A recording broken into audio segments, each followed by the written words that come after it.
You're listening to Joey Clark. Joey Clark. It's Joey Clark. Welcome into the program. Thank God for another beautiful day. Hopefully it'll be a beautiful show, and Montgomery needs a new mayor. Eddie Bader is here in the studio with me. How you doing today? Pretty good. How you doing, buddy? I'm all right. I suppose I'm all right because, you know, the women have gone crazy. You know, April Marie talking about this trial because the jury's right now deliberating. This is the Lindsay Clancy trial. She's crazy, man. They gone, well, but not so much her. Obviously, she was taken over by some very dark evil to do that to her own children. Yes. But what's even more disturbing is the amount of evil that is online, like the excuse making. Oh, really? It reminds me of Candace Owens. It reminds me of the just live in your own reality thing. No, you can't do that. We know you can't. Now, and I don't want to pick on this person, but I always think back to a particular Thanksgiving meal I was having on my dad's side of the family. Uh-huh. And we were talking, it must have been like 2014, because we were talking about like ISIS. Oh, yeah. Getting out and ISIS running across the world and stuff. And this one person said, well, I'd just like to believe that ISIS doesn't exist. And I'm like, I mean, that makes sense. You probably shouldn't stay up at night because ISIS is going to get you. She's like, no. I just choose to believe they don't exist. And I'm like, no, but they do exist. Right. And I think there's a lot of folks, especially women. No, don't get me wrong. A lot of evil men out there and crazy men and delusional men. Dogs. But I've just noticed around this case in particular, there is a lot of delusional, very identity-based, my truth-based thinking going on. And for something this horrendous. Now, this is as ancient as ever, like the kind of the mother killing her own children sort of thing. I remember several times in my childhood that growing up. And it was shocking. I think Susan Smith was the lady who let her kids go into the lake on the boat ramp. Mm-hmm. And then before that, I hate it. But before that, I think in high school, there was a lady who drowned her kids in the tub. And I never have been able to understand that. It's just not in my nature. No, I made it in passing comment, but like literally I remember we're up at Governor's School. It was like a summer camp thing like between my junior and senior year of high school. Kind of like band camp? I was up at, no, at Sanford. Even nerdier? Okay. Yeah. No, I played guitar. A few of the ladies loved it. Did I do anything about it? Nope. Good Lord was looking out for me. Joey, we're going to make you awkward to where you never, ever...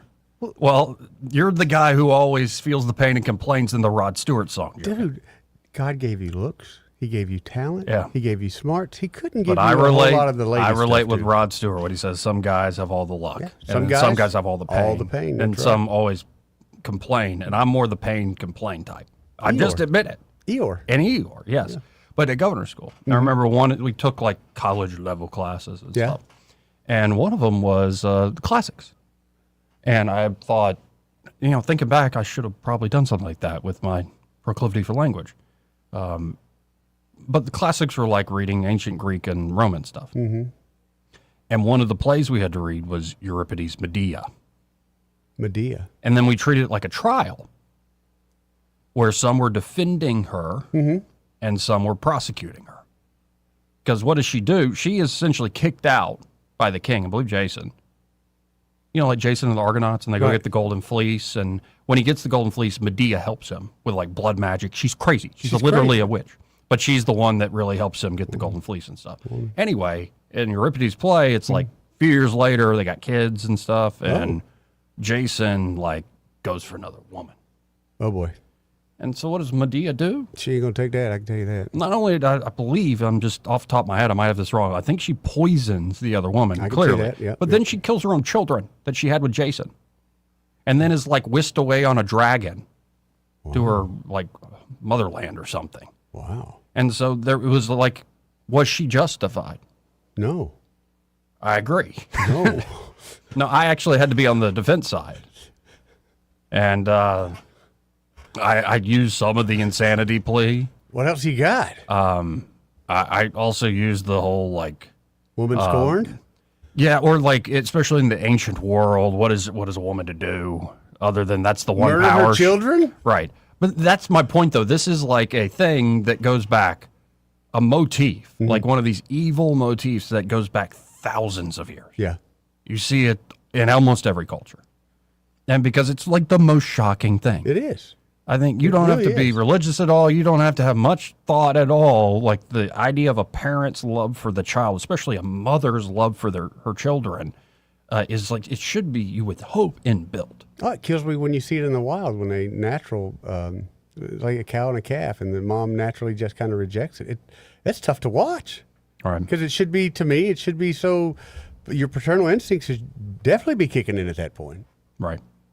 But then, like, the angle of this is like you don't understand what it's like to be a woman with, postpartum depression, these sorts of things. I'll give you that, I don't. And Well, it's like, I've lived with one, I though. don't, Oof, but there's still a thing called objective truth to this world. Yes. And there are many women who have had that experience who didn't kill their own children. So anyway, that's been unreal to watch. I haven't talked about it a lot on air because what I just said, I don't know if I have much more to say. Yeah. Like a very evil time we live in a lot of ways. But of course, to say that is to completely misunderstand the situation. I'm like, no, I don't think I misunderstand anything. This is just added to the list. A crazy crap going on right now. There's a lot of that, dude. A lot of that. 272-9228. If you want to comment on this trial, let's see who's online too. Around there, who's this? It's the Master Thespian. Master Hey, Master Thespian, Thespian. how art thou? Doing well, doing well. Hey, Medea is one of my favorite plays of all time. It's an interesting play because it's dealing with betrayal and what are you willing to do to get back at someone. Oh, yeah. So what Jason has done, her husband has done, is that he's decided he's going to divorce her and then marry little Creusa, who's the princess, the daughter of the king. So he can Yeah, get because the little Creusa favor. ain't a crazy witch Yeah. who's a foreigner, Well, too. And see, Medea does this thing where she says, okay, you go ahead and do that. Because Jason's arguing, well, I'm doing this for you because you're a foreigner and our children are half-breeds, and so he's going to protect you.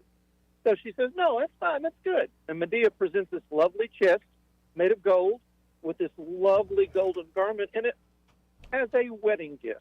Here, Yeah. present this to your fiancé. Well, they don't know that it's imbued with dark magic. Little Creusa puts the thing on, and it starts burning her to death. Ooh.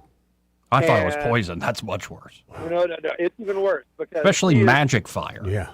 Can't put that Yeah, out. and they talk about the fact that she's running around the palace like a streaking comet with flames going out. Her father then tries to get it off of her, and it sticks to him. So they both wind up burned to death. Hmm. So Jason comes back. He's going to kill Medea. And she's like, no, you're not. Let me show you why. And then she wheels out the bodies of the children going, I loathed you more than I loved them. Wow. That's the line that's like, whoa, I hated you more than I loved Yeah. my own children.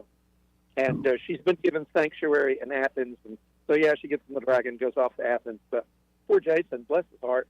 Well, this play's what? 2,000 years old, something like that? Yeah. Wow. Yeah. But, yeah, it's pretty dark. It's pretty dark, but it shows you the depth somebody's willing to go to if they have enough hatred in their heart. Mm-hmm. You know, so I don't know what's going on in this woman's mind, but I mean, killing your children, that's not And walk away it from. is this part of this trend, and it's become a theme of the show of recent, is we try to pathologize and really science the heck out of stuff. Mhm.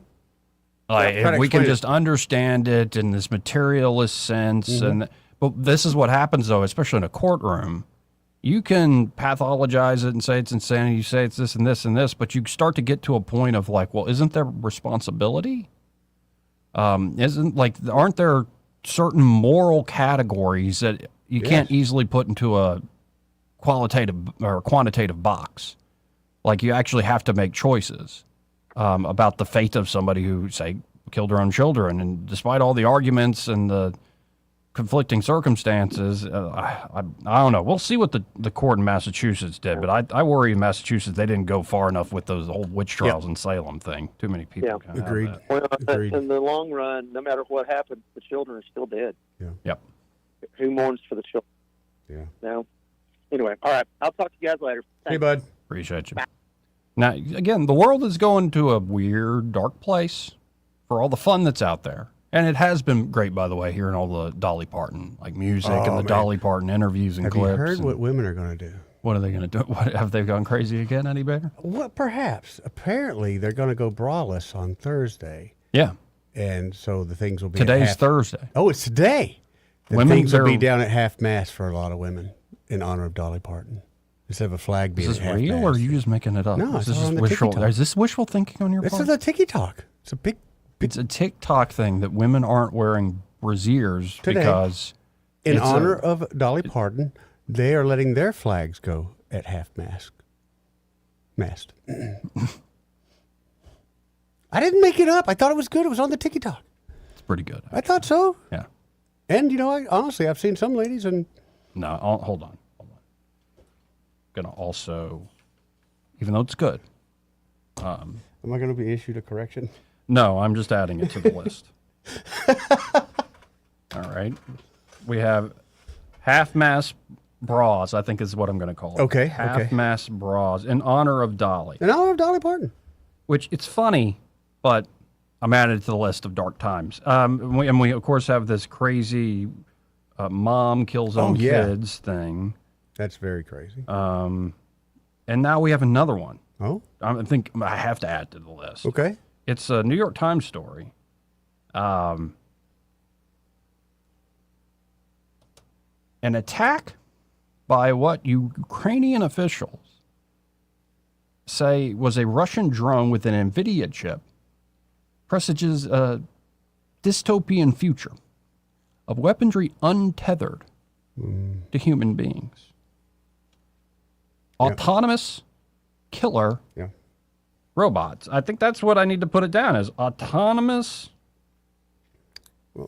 killer robots. I don't know if you remember, it's been about a year or so ago, it was during this whole Ukraine war, where technology came out where they would show a picture to that drone of someone's face. Yeah.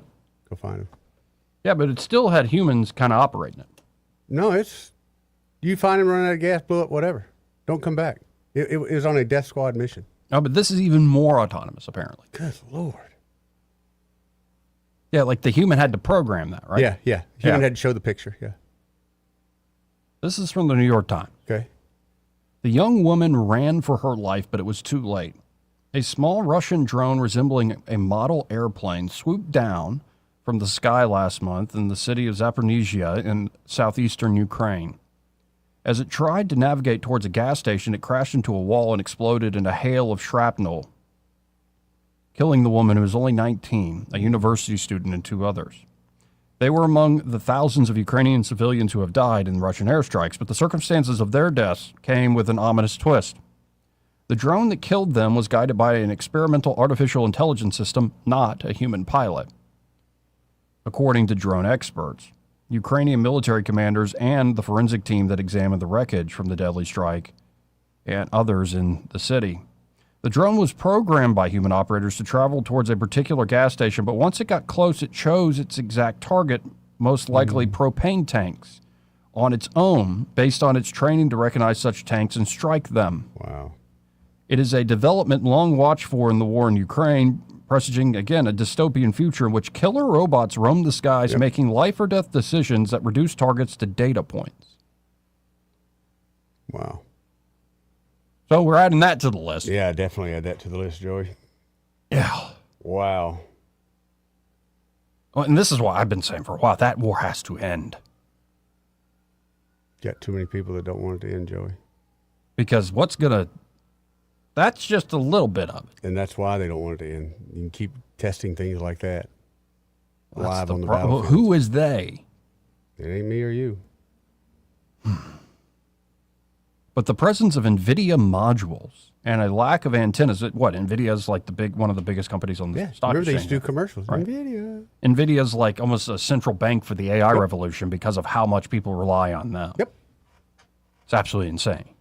But the presence of NVIDIA modules and a lack of antennas on the drones led Ukrainian air defense commanders to surmise that the weapons were guided by an autonomous AI system, which was confirmed on further investigation. Autonomous AI systems can be trained on thousands of images to recognize categories like river, military truck, or person. Self-targeting drones use their cameras to hunt for these things with greater precision than a human pilot can provide.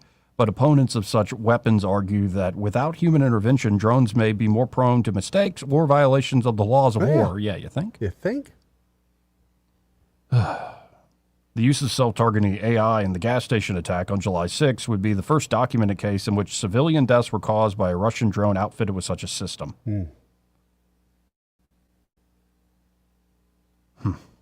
Anyway, just saw that headline this morning. There's a lot going on. Let's go to line one. You're on there. Who's this? Hey, Joey. Hey, Hey, Paul. Hey, Paul. I ain't got much to go along with none of that. I ain't been long, got my little car heading home. I don't know if anybody else has reported this or not, but I'm going to throw it out there in case anybody's in that area. Over at the TA on the Boulevard 65, getting on the northbound, big truck got in an altercation with something. I couldn't see around the front of the truck, see what all did happen. They do have tow trucks on the scene. They got the ramp closed for eastbound Boulevard. Now, westbound Boulevard, you can get, looks like you may be able to get on northbound. Okay. But right now, going from east on the Boulevard to 65 North looks like it's shut down. Looks like people going to have to make a U-turn and go back.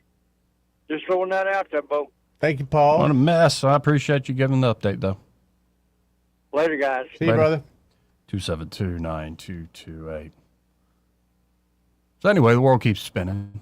Yeah, it is. Wrecks on 65. Yeah, That just tends to happen. quite often. Especially if I'm on my way to Birmingham. Now, we ended with this yesterday, but I want to reiterate it. Okay. Coming here locally. All right. During a Wednesday informational forum in Athens, U.S. Senator Tommy Tuberville, otherwise known as Coach, Coach reiterated his intent to reduce violent crime in Montgomery if elected as Alabama's next governor. Tuberville spoke on the topic at the Athens Limestone County Chamber of Commerce 2026 Washington Update. We got problems in some of our cities, and we know the ones I'm talking about, Tuberville told the crowd. We got judges, we got district attorneys that are not doing their jobs. We all know Montgomery, Alabama's got problems. I sat next to the mayor the other day, and I told him the cavalry's coming. If y'all can't do it, I will do it. Our state capital has to be an icon in this state. I like the sound of that. Me too. actually. Me too. And I'm assuming it's not just talk, because that is everyone's complaint here is we need something done. Tuberville argued economic growth in downtown Montgomery is being inhibited by the preponderance of unchecked crime in the area. We've got almost a ghost town in downtown Montgomery around the Capitol, around the businesses. You look at this place here in North Alabama, you got people on the streets, you got people in restaurants, you got people buying gas. Tuberville went on to say, you don't have that in Montgomery. Why is that? We have the Maxwell Air Force Base, which is huge part of the city of Montgomery, and they need somewhere to go, something to do. They need entertainment. And so why is that not happening? Because we're having shootings. We're having people that are mugged.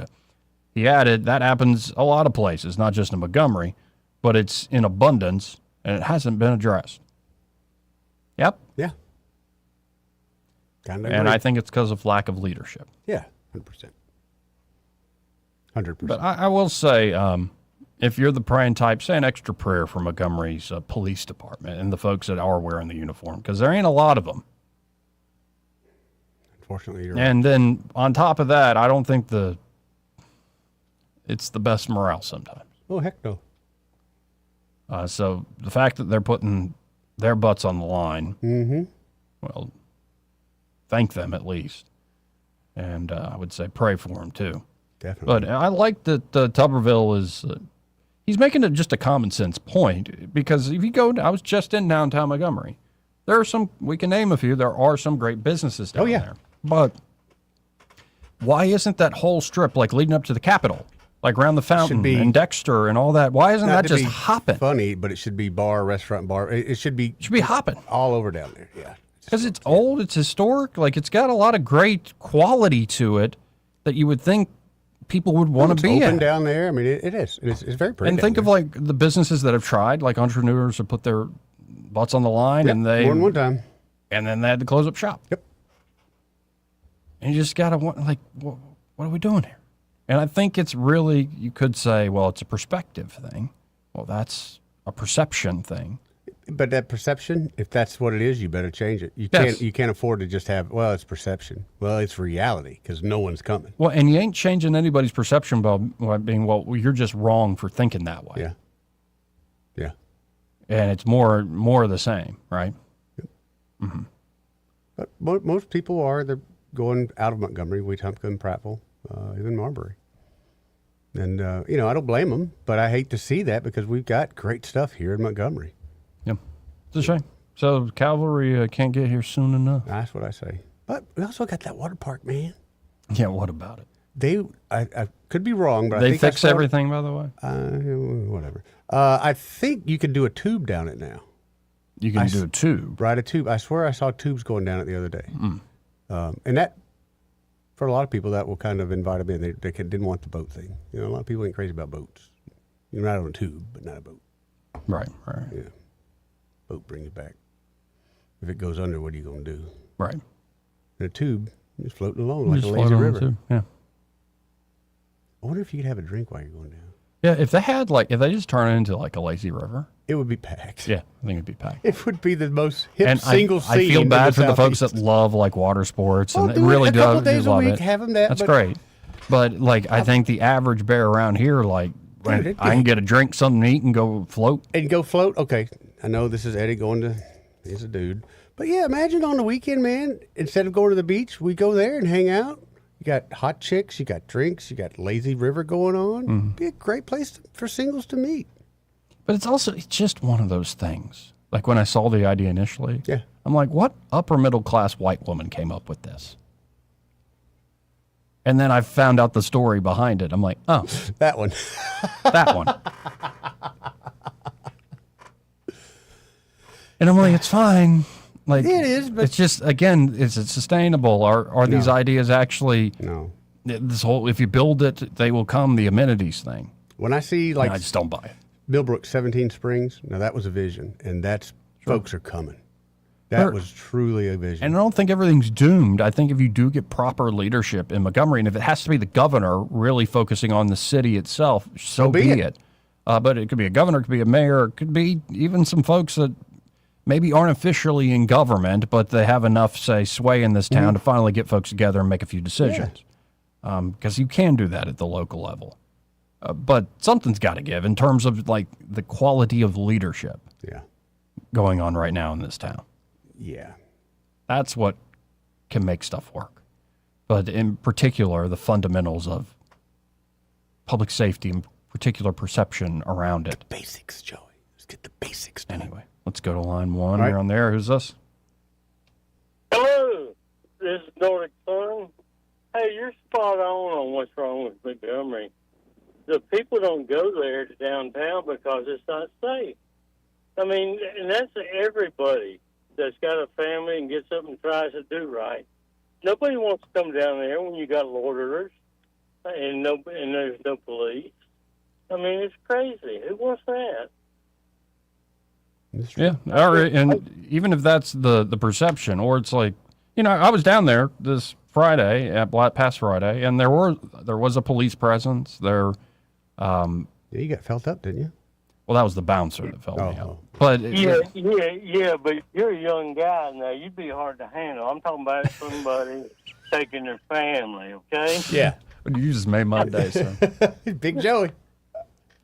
All I'm saying is, it really says a lot when the governor has to say, you can't get it done, so I'm going to do it for you. Just Agreed. sit down, Junior. Agreed. Oh, it's going to be fascinating, that dynamic Oh, it's gonna between be- Tuberville and it's gonna- Stephen Reed. It's going to be great. It's going to be great.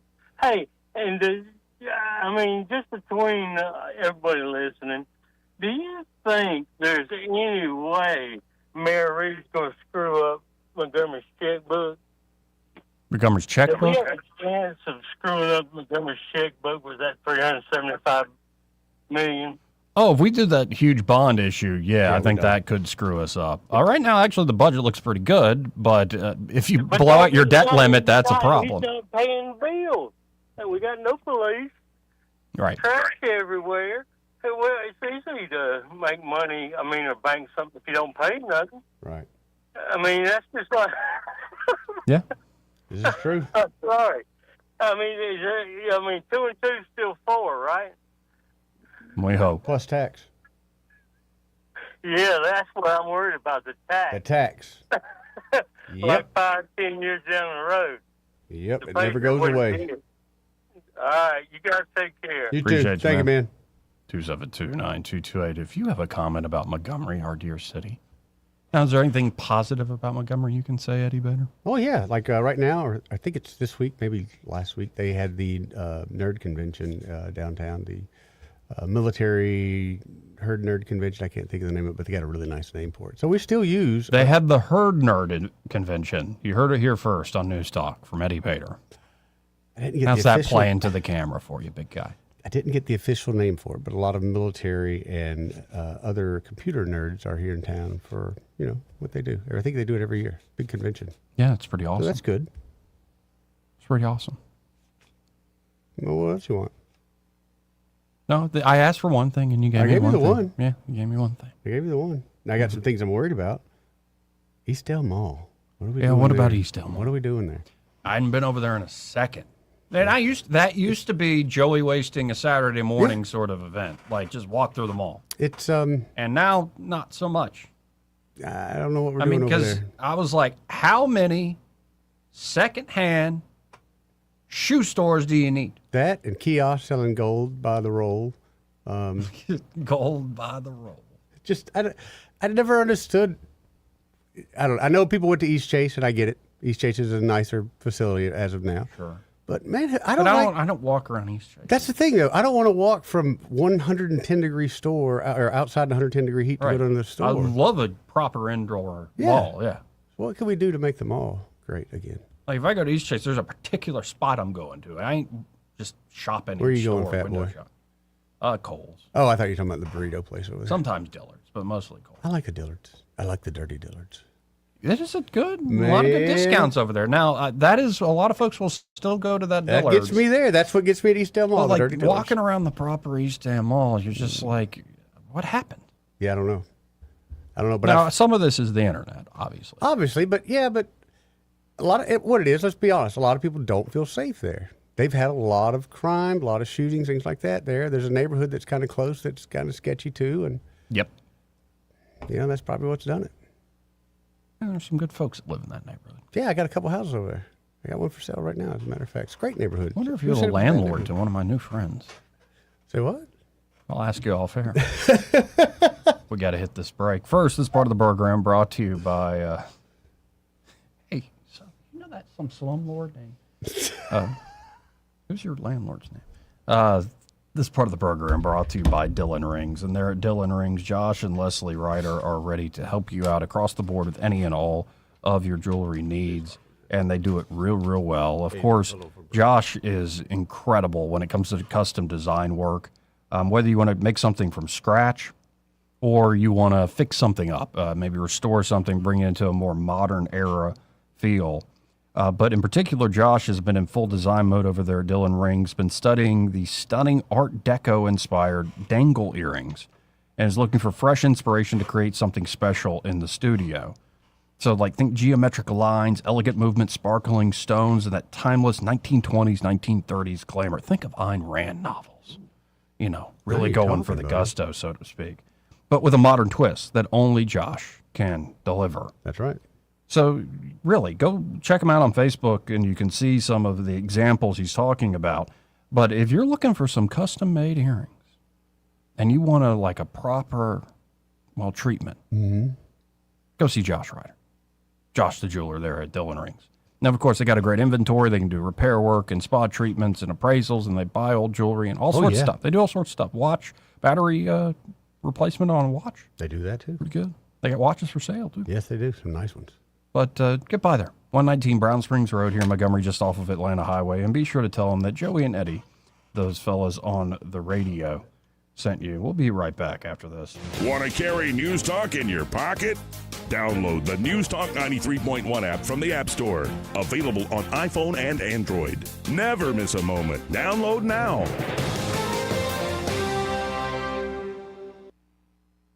How does 12 jumbo wings and a bottomless side for $9.99 sound?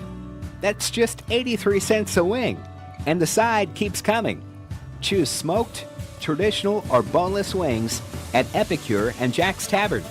And this isn't some Tuesday-only special. It's our everyday price. Skip the side, and they're just 48 cents a wing. We're betting once you taste them, we've got you. Epicure and Jack's Tavern. We get this question all the time. Do you handle that? Buying or selling a home? Yes. Commercial? Yes. Land or investments? Absolutely. Hannah and Eddie Realty Group. One team. Every real estate move. 334-322-0662. For too long, Alabama's statewide news companies have shamed us for our conservative Christian values. Alabama deserves a news company that cherishes our culture, a company that isn't bought and paid for by the powers that be. 1819 News is that company. Run by Alabamians for Alabamians, 1819 News celebrates what is good and beautiful about our state, while exposing those who work against our values in secret. Just go to 1819news.com to learn more. Subscribe to our newsletter. That's 1819news.com. With the Wall Street Business Report, I'm Rich Thomason. Shares of chipmaker NVIDIA are flying high, advancing more than 7% pre-market after its latest quarterly earnings beat Wall Street's expectations thanks to strong demand for its advanced artificial intelligence chips. NVIDIA's latest quarterly results blew the doors off Wall Street's forecast. The company reports a net income topping $59.5 billion. Revenue more than doubled from a year earlier to $96 billion. Canadian military spending is surging, with companies expanding into defense contracting. Wuxley, known for luxury parkas, is now turning out high-tech military gear. Meta agrees to pay up to $18 billion and add stronger child safety measures to its Facebook and Instagram platforms, part of a landmark legal settlement with 48 states.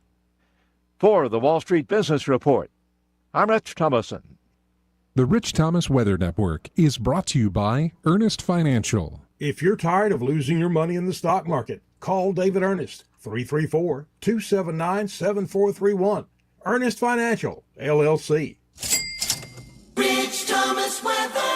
Well, hi, everybody. Showers and thunderstorms will be more numerous today and probably, I think, tomorrow as well. Still feast or famine. Not every town gets wet, but there'll be a generous supply of showers and storms in the afternoon and evening hours, especially, both today and tomorrow. The high temperature today and tomorrow around 91, low tonight down to 73. Then over the weekend, the storms start to thin out and we'll see more sun and fewer storms. High temperatures in the low to mid 90s on Saturday and Sunday.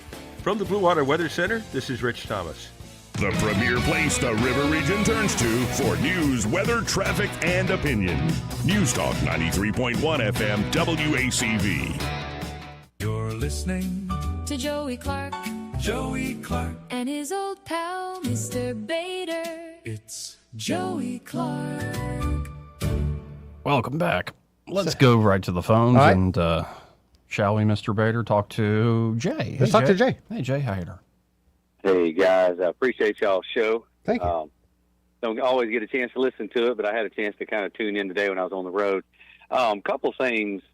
I was thinking about the downtown area. Now, I take my family, and we go down there quite a bit. Matter of fact, we have family coming in this weekend, and we're going to go whitewater. Oh, there you go. Nice. Rafting. But I guess, now, I'm not there. I got a caveat here. I'm not there partying. I'm not doing the club scene. I'm not there late nights. But anytime I've ever gone downtown, I go to Prevail quite a bit.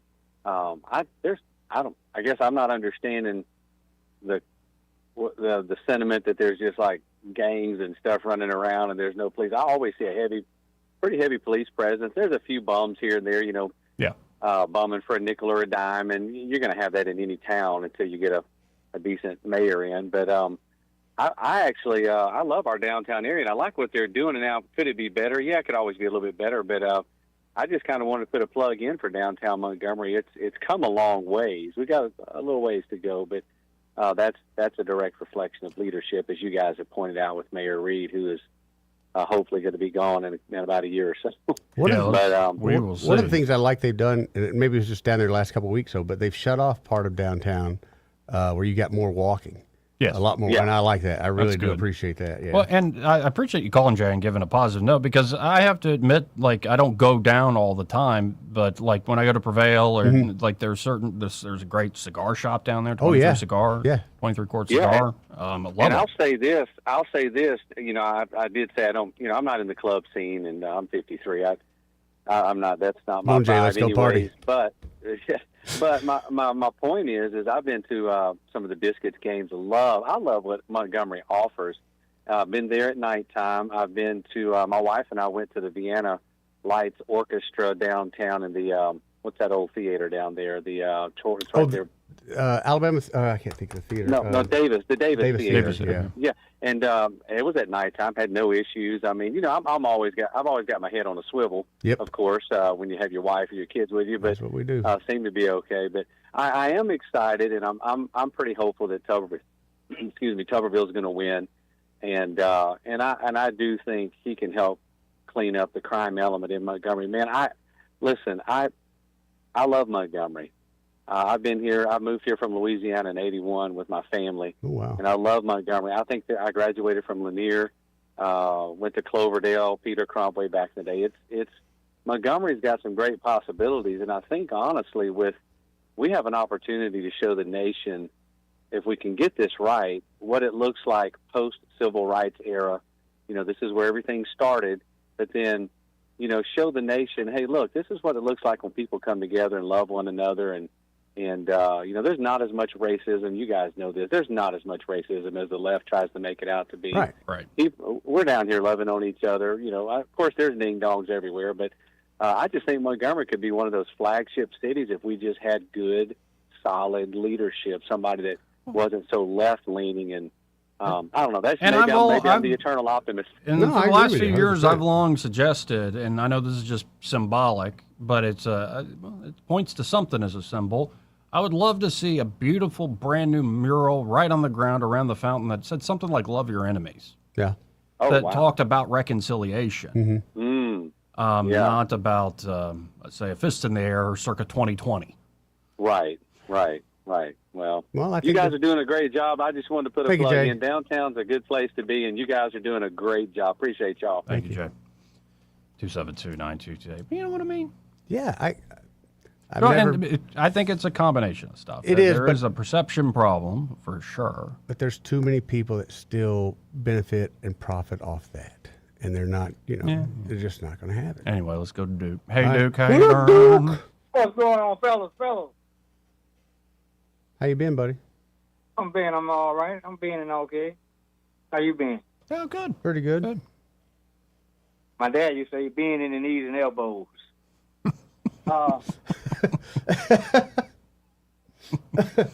Now, I enjoyed this last caller, man. That's nice to hear somebody that have a set for one and not afraid of everybody. Okay?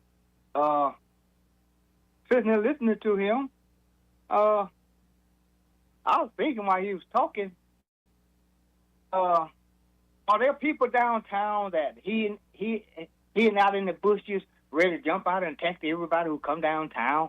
According to the caller before then, sounds like that's what's going on, that people just so afraid to go downtown. They're afraid to go downtown. People are afraid to go downtown. They're, I mean, that's matter of fact. Why? Where's Boogeyman at downtown? Why? Well, the last, let's see, we had that shooting downtown, was a year or so ago. They actually had a mass shooting. So you're going to have that, Duke. I remember that now. I remember that Right, because they had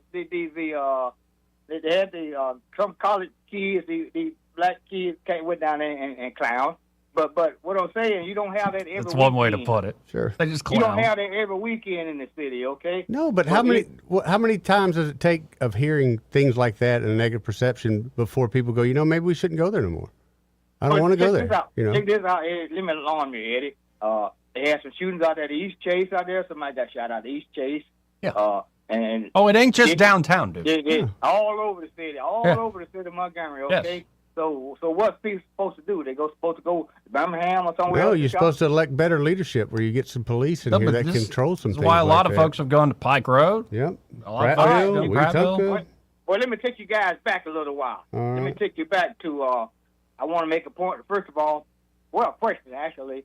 What if East Chase hadn't arrived, would Eastdale Mall and Montgomery Mall be still jumping now? If those I think two malls Eastdale hadn't Mall would arrived? be doing a little better. But I don't know. Montgomery Mall Yeah, I is think a whole Montgomery other Mall. story. They had more issues. It's I a think shame. Eastdale Mall. Montgomery Mall used yeah. to be this old, beautiful We mall. didn't have beautiful. great leadership. We didn't have great leadership back then when all that was going on. What's up? Between you and me, we had mediocre at best. Who was in there? Who was in the mayor seat at that time? Well, when things Brian, started going down, we had. It was at the very end of Fulmer with probably Montgomery Mall, and then who was it? Bobby Bright after that. Yep. Yeah. Was it because of the lack of police back then? Why all this? Why did that start happening? I guess my No, I don't think the malls going under was lack of police. I think that had more to do with, like I said earlier, the internet is one thing.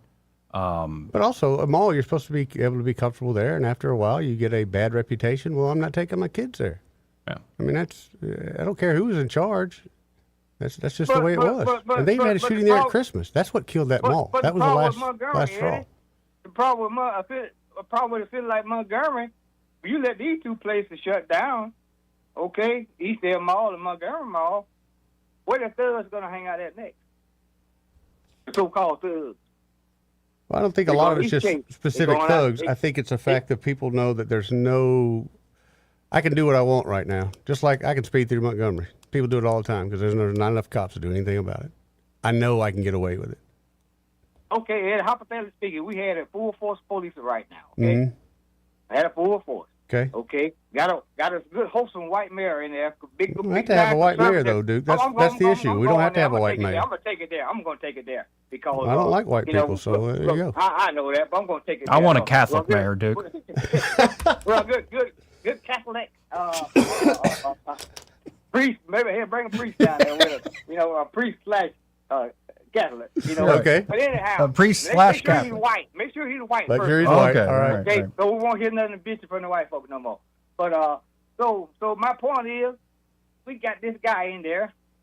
We got this one mall, East Chase.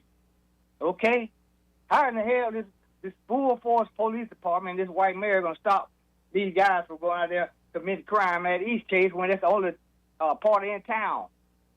Well, I'm It's the only assuming. place we got to go to shop. I'm assuming the thugs this. is all gonna have to go pile up in East Chase. Okay, so how the police gonna be out there to stop that? Well, first off, this white mayor you're dreaming of is going to have to hire more police. That'd be the I absolutely just first said thing we to got do. a full force, got all what he needs. Well, if you have a full force, 500 or 600 cops. then you're not going to have a problem. You're not. Huh? The problem you're going to have is so minimal. Just like with anything else, once somebody sees, oh, they're not putting up with this crap no more, I'll move on. And you also else. have a full force that isn't just more numbers, but is more dynamic in how it's responding and how it's being deployed in the city, doing a little bit of police work on the ground, understanding who's causing the issues. But Eddie and Joey, though, like I said, at one time when Montgomery Mall was striving, both malls was striving, we had Copeland's and all these fancy restaurants down through there. I remember. Breaking down through there, Best Yeah. Buy and everything. So what I'm saying here, it wasn't the police that closed them it down. wasn't the police department that ran. No. All the citizens decided to punk out and get soft and run. No, from I don't every think that's the little thing. case. When the businesses got tired of getting robbed and stolen from, they just shut the damn doors. The Walmart on the boulevard was so bad they were losing more out the front door than they were putting through the cash register. That's why they shut it down. Had nothing to do with race. It was just the I know fact that stuff was getting what I'm stolen. saying, I want to talk about race on that part now. That's a I first. talking about for as the people getting spooked and not shopping at the mall anymore and allowing the malls to get shut down. But I'm going to go to Birmingham, Alabama, a place called the Galleria. Yeah. I was up there picking up some material a couple weeks ago, and my wife, and we swarmed by there.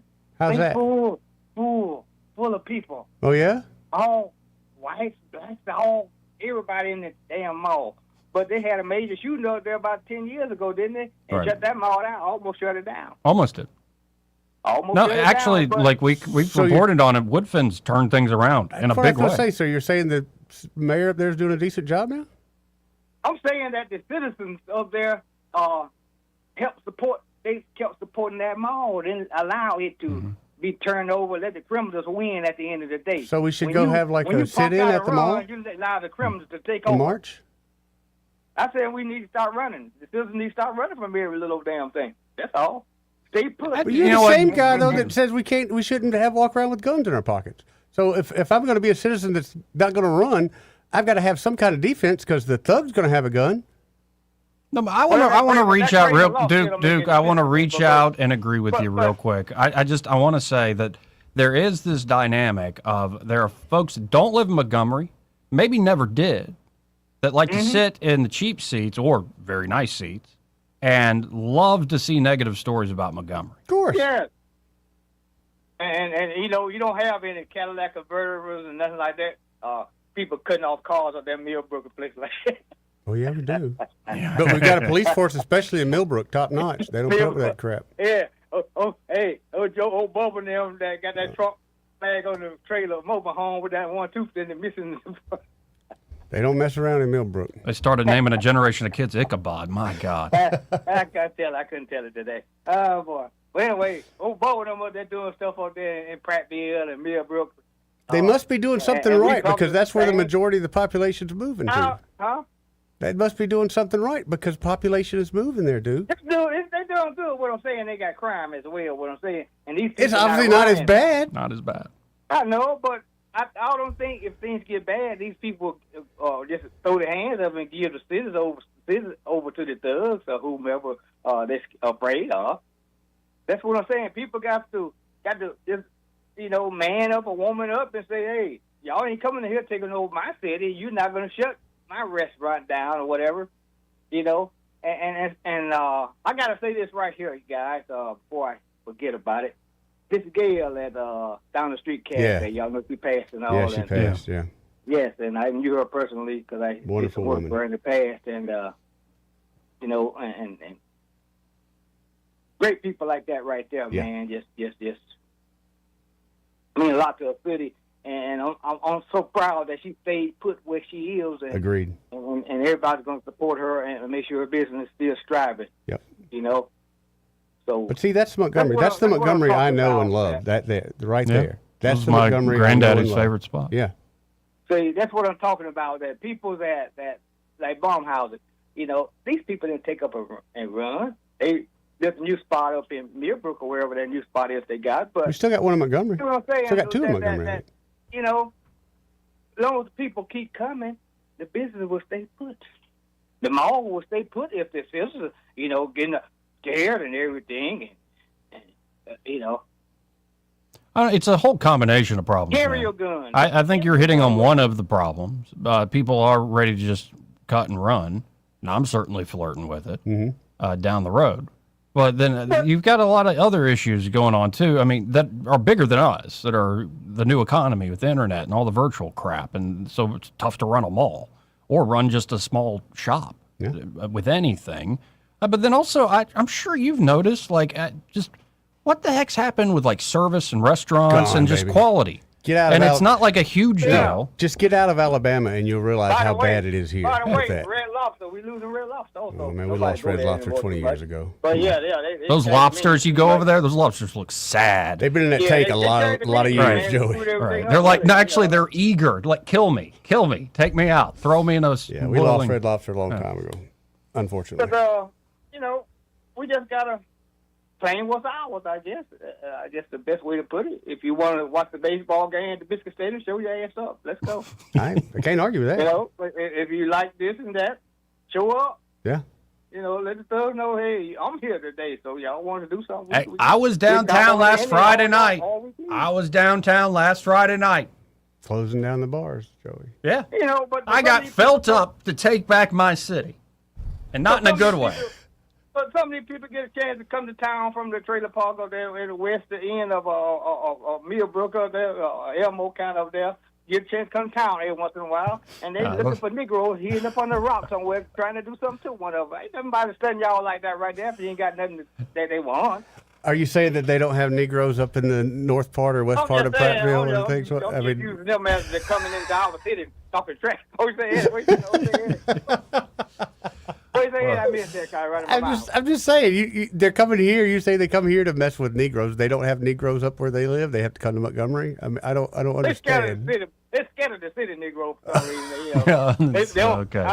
Yeah. They are though. These boys in town don't play though. Please. Okay, like, try to bring folks, up at me yesterday. Duke seems to have we now have Uncle Ruckus on the line. Yeah, Tell we us do. more, sir. All right, Yes, we do. Later. See you, Duke. 272-9228. That's 334-272-9228. This part of the program brought to you by James Cole and Cole Plumbing. And they're at Cole Plumbing. They can help you out with pretty much anything. Oh, having yeah, to do man. with plumbing. It could be a big thing, like a massive water leak. Could be. Or, God forbid, a gas line leak. That's just Oh, dangerous. that's bad. You get that funny smell in your house. What's that smell? That's gas. That's really dangerous, Yep. in fact. They can, of course, solve that problem for you. Or maybe you want to get a smaller problem fixed, like a drippy faucet or the flapper on the toilet doesn't Yep, work. good idea. It could be you want to replace that garbage disposal. Oh, yeah, because it could be just stinking. It stinks. It doesn't really work. Nope. Nope. Not good at all, Joey. Not good at all. Now maybe you want to just upgrade to like a nicer toilet. I still am waiting for you to buy Taller, me one of wider. those Toto toilets. Toto toilets? One of the Japanese toilets that had the built-in bidet and the heated seats and all that. You would like that as a gift? I would love that as a gift. Especially if it came with karaoke. Some guys have all the... Yep. As you're sitting there. And Cole Plumbing can install They can do it. They like sure a high-end Japanese toilet. Yep. Or maybe a new water heater system, say tankless. They Yeah. can do that. Save some money and space. The point is, Cole Plumbing can help you out with any and all of your plumbing needs. Just check them out today. You can always go online to coleplumbing.com, but I say save their number, 334-279-8919. That's 279-8919. And just remember, folks, when you have trouble with your bowl, Call on Cole, Joey. We'll be right back. Broadcasting from the Riverside Chevrolet Master Control Center, this is WACV Cusana, News Talk 93.1 FM. When it's Chevy, it's Riverside. With SRN News, I'm Bob Agnew in Washington. Canada is increasing its investment in its own military contracting. One company known for luxury parkas, for example, is now turning to making high-tech military gear. The Canadian government investing billions to reduce its reliance on American suppliers, a shift partly due to pressure from the U.S. to contribute more to NATO and strained relations between Washington and Ottawa when it comes to trade barriers. A defense plan includes some $60 billion in additional funding over 5 years. Also at srnnews.com, new details are emerging about an Iranian plot targeting a world leader's family. Israeli Prime Minister Benjamin Netanyahu says Iran tried to murder one of his sons. A U.S. law enforcement source identified the target as his eldest son Yair, who was living near Miami at the time of the Iranian plot. On Wall Street, things are booming. The Dow up 190 points right now. This is SRN News. You've probably heard all those ads for life insurance. Just a few dollars a day, apply online in minutes, no medical exam. Simple, easy, and cheap, right? Now you're thinking, maybe I should get a quote. Well, smart thinking. Everyone should have life insurance. But here's what they don't tell you. Those few dollars a day rates, they're for young people in perfect health. That's why everyone calls Big Lou the 50 to 60-year-old not-so-perfect candidate. Like you. You take prescription meds and you're overweight. Winner, fried chicken dinner. Well, Big Lou works with life insurance companies that want people like you with no surprises after you apply. In fact, if you're a 50-year-old guy with a few health glitches, Lou could probably find you $1 million of term life coverage for about $200 a month. So yeah, you need life insurance. But unless you're young and healthy, you gotta call Big Lou because he's like you, older, heavier, and on meds too. Get a quote right now at 800-965-6698. 800-965-6698 or biglou.com. Rich Thomas Weather is brought to you by Victoryland. Giveaways galore all summer long. Diamond Days Diamond Jewelry Giveaway and TV Tuesdays TV Giveaway with $185,000 in free play at Victoryland Casino, where you can be a winner too. Victoryland Casino off I-85 exit 22 Shorter, Alabama. Rich Thomas weather. Well, hi, everybody. Showers and thunderstorms will be more numerous today and probably, I think, tomorrow as well. Still feast or famine. Not every town gets wet, but there'll be a generous supply of showers and storms in the afternoon and evening hours, especially, both today and tomorrow. The high temperature today and tomorrow around 91, low tonight down to 73. Then over the weekend, the storms start to thin out and we'll see more sun and fewer storms. High temperatures in the low to mid 90s on Saturday and Sunday. From the Blue Water Weather Center, this is Rich Thomas. From the Blue Water Broadcasting News Center, these are today's top stories. A local man has been sentenced for his role in a series of armed robberies throughout Montgomery. 21-year-old Najari Mitchell pleaded guilty to multiple charges arising from armed robberies committed during the summer of 2025. Wednesday, a judge sentenced Mitchell to 25 years in federal prison. There is no parole in the federal system. Red Lobster will be closing its longtime Montgomery location early next month. The Wednesday announcement stated the location on Atlanta Highway near Eastdale Mall will close on Sunday, September 6th. According to Red Lobster, the closure reflected specific decisions tied to the operating conditions at the Montgomery location. Senator Tommy Tuberville has reiterated his intent to reduce violent crime in Montgomery. On Wednesday, Tuberville stated, "We all know Montgomery has problems. We've got judges, we've got district attorneys that are not doing their jobs." Tuberville added, "The cavalry's coming. We're going to have safe streets. We're going to have safe neighborhoods." From the Blue Water Broadcasting News Center, I'm Sky Mosley. This hour of news and views is brought to you by our good friends at Alabama Home Mortgage. Alabama Home Mortgage, 567-4223. Visit them on the web at myalabamahomemortgage.com. NMLS number 1586368. An equal housing lender. Independent Glass has been your one-stop shop for all things glass since 1978. They offer a full range of architectural products, and they're armed with the knowledge and expertise to get even the most demanding job done, big or small. Attention to detail, 24-hour replacement services, and their uncompromising commitment to excellence is why Montgomery's first choice for all things glass is Independent Glass. Call them today at 263-2823 and learn more about what they can do for you at independentglassco.com.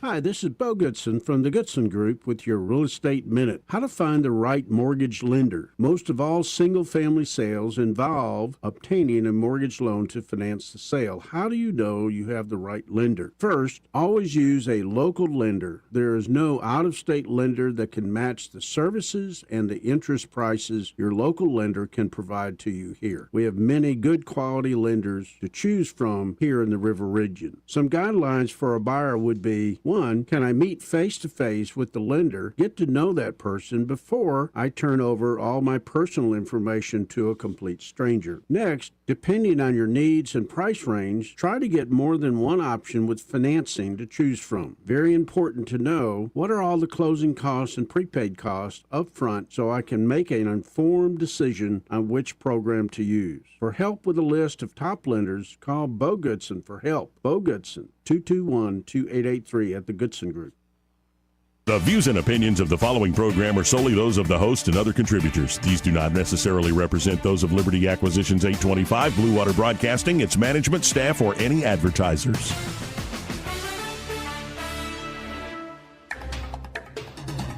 It's time for Montgomery's conversational radio show. It's News and Views on News Talk 93.1 FM. To join the conversation, call 272-9228.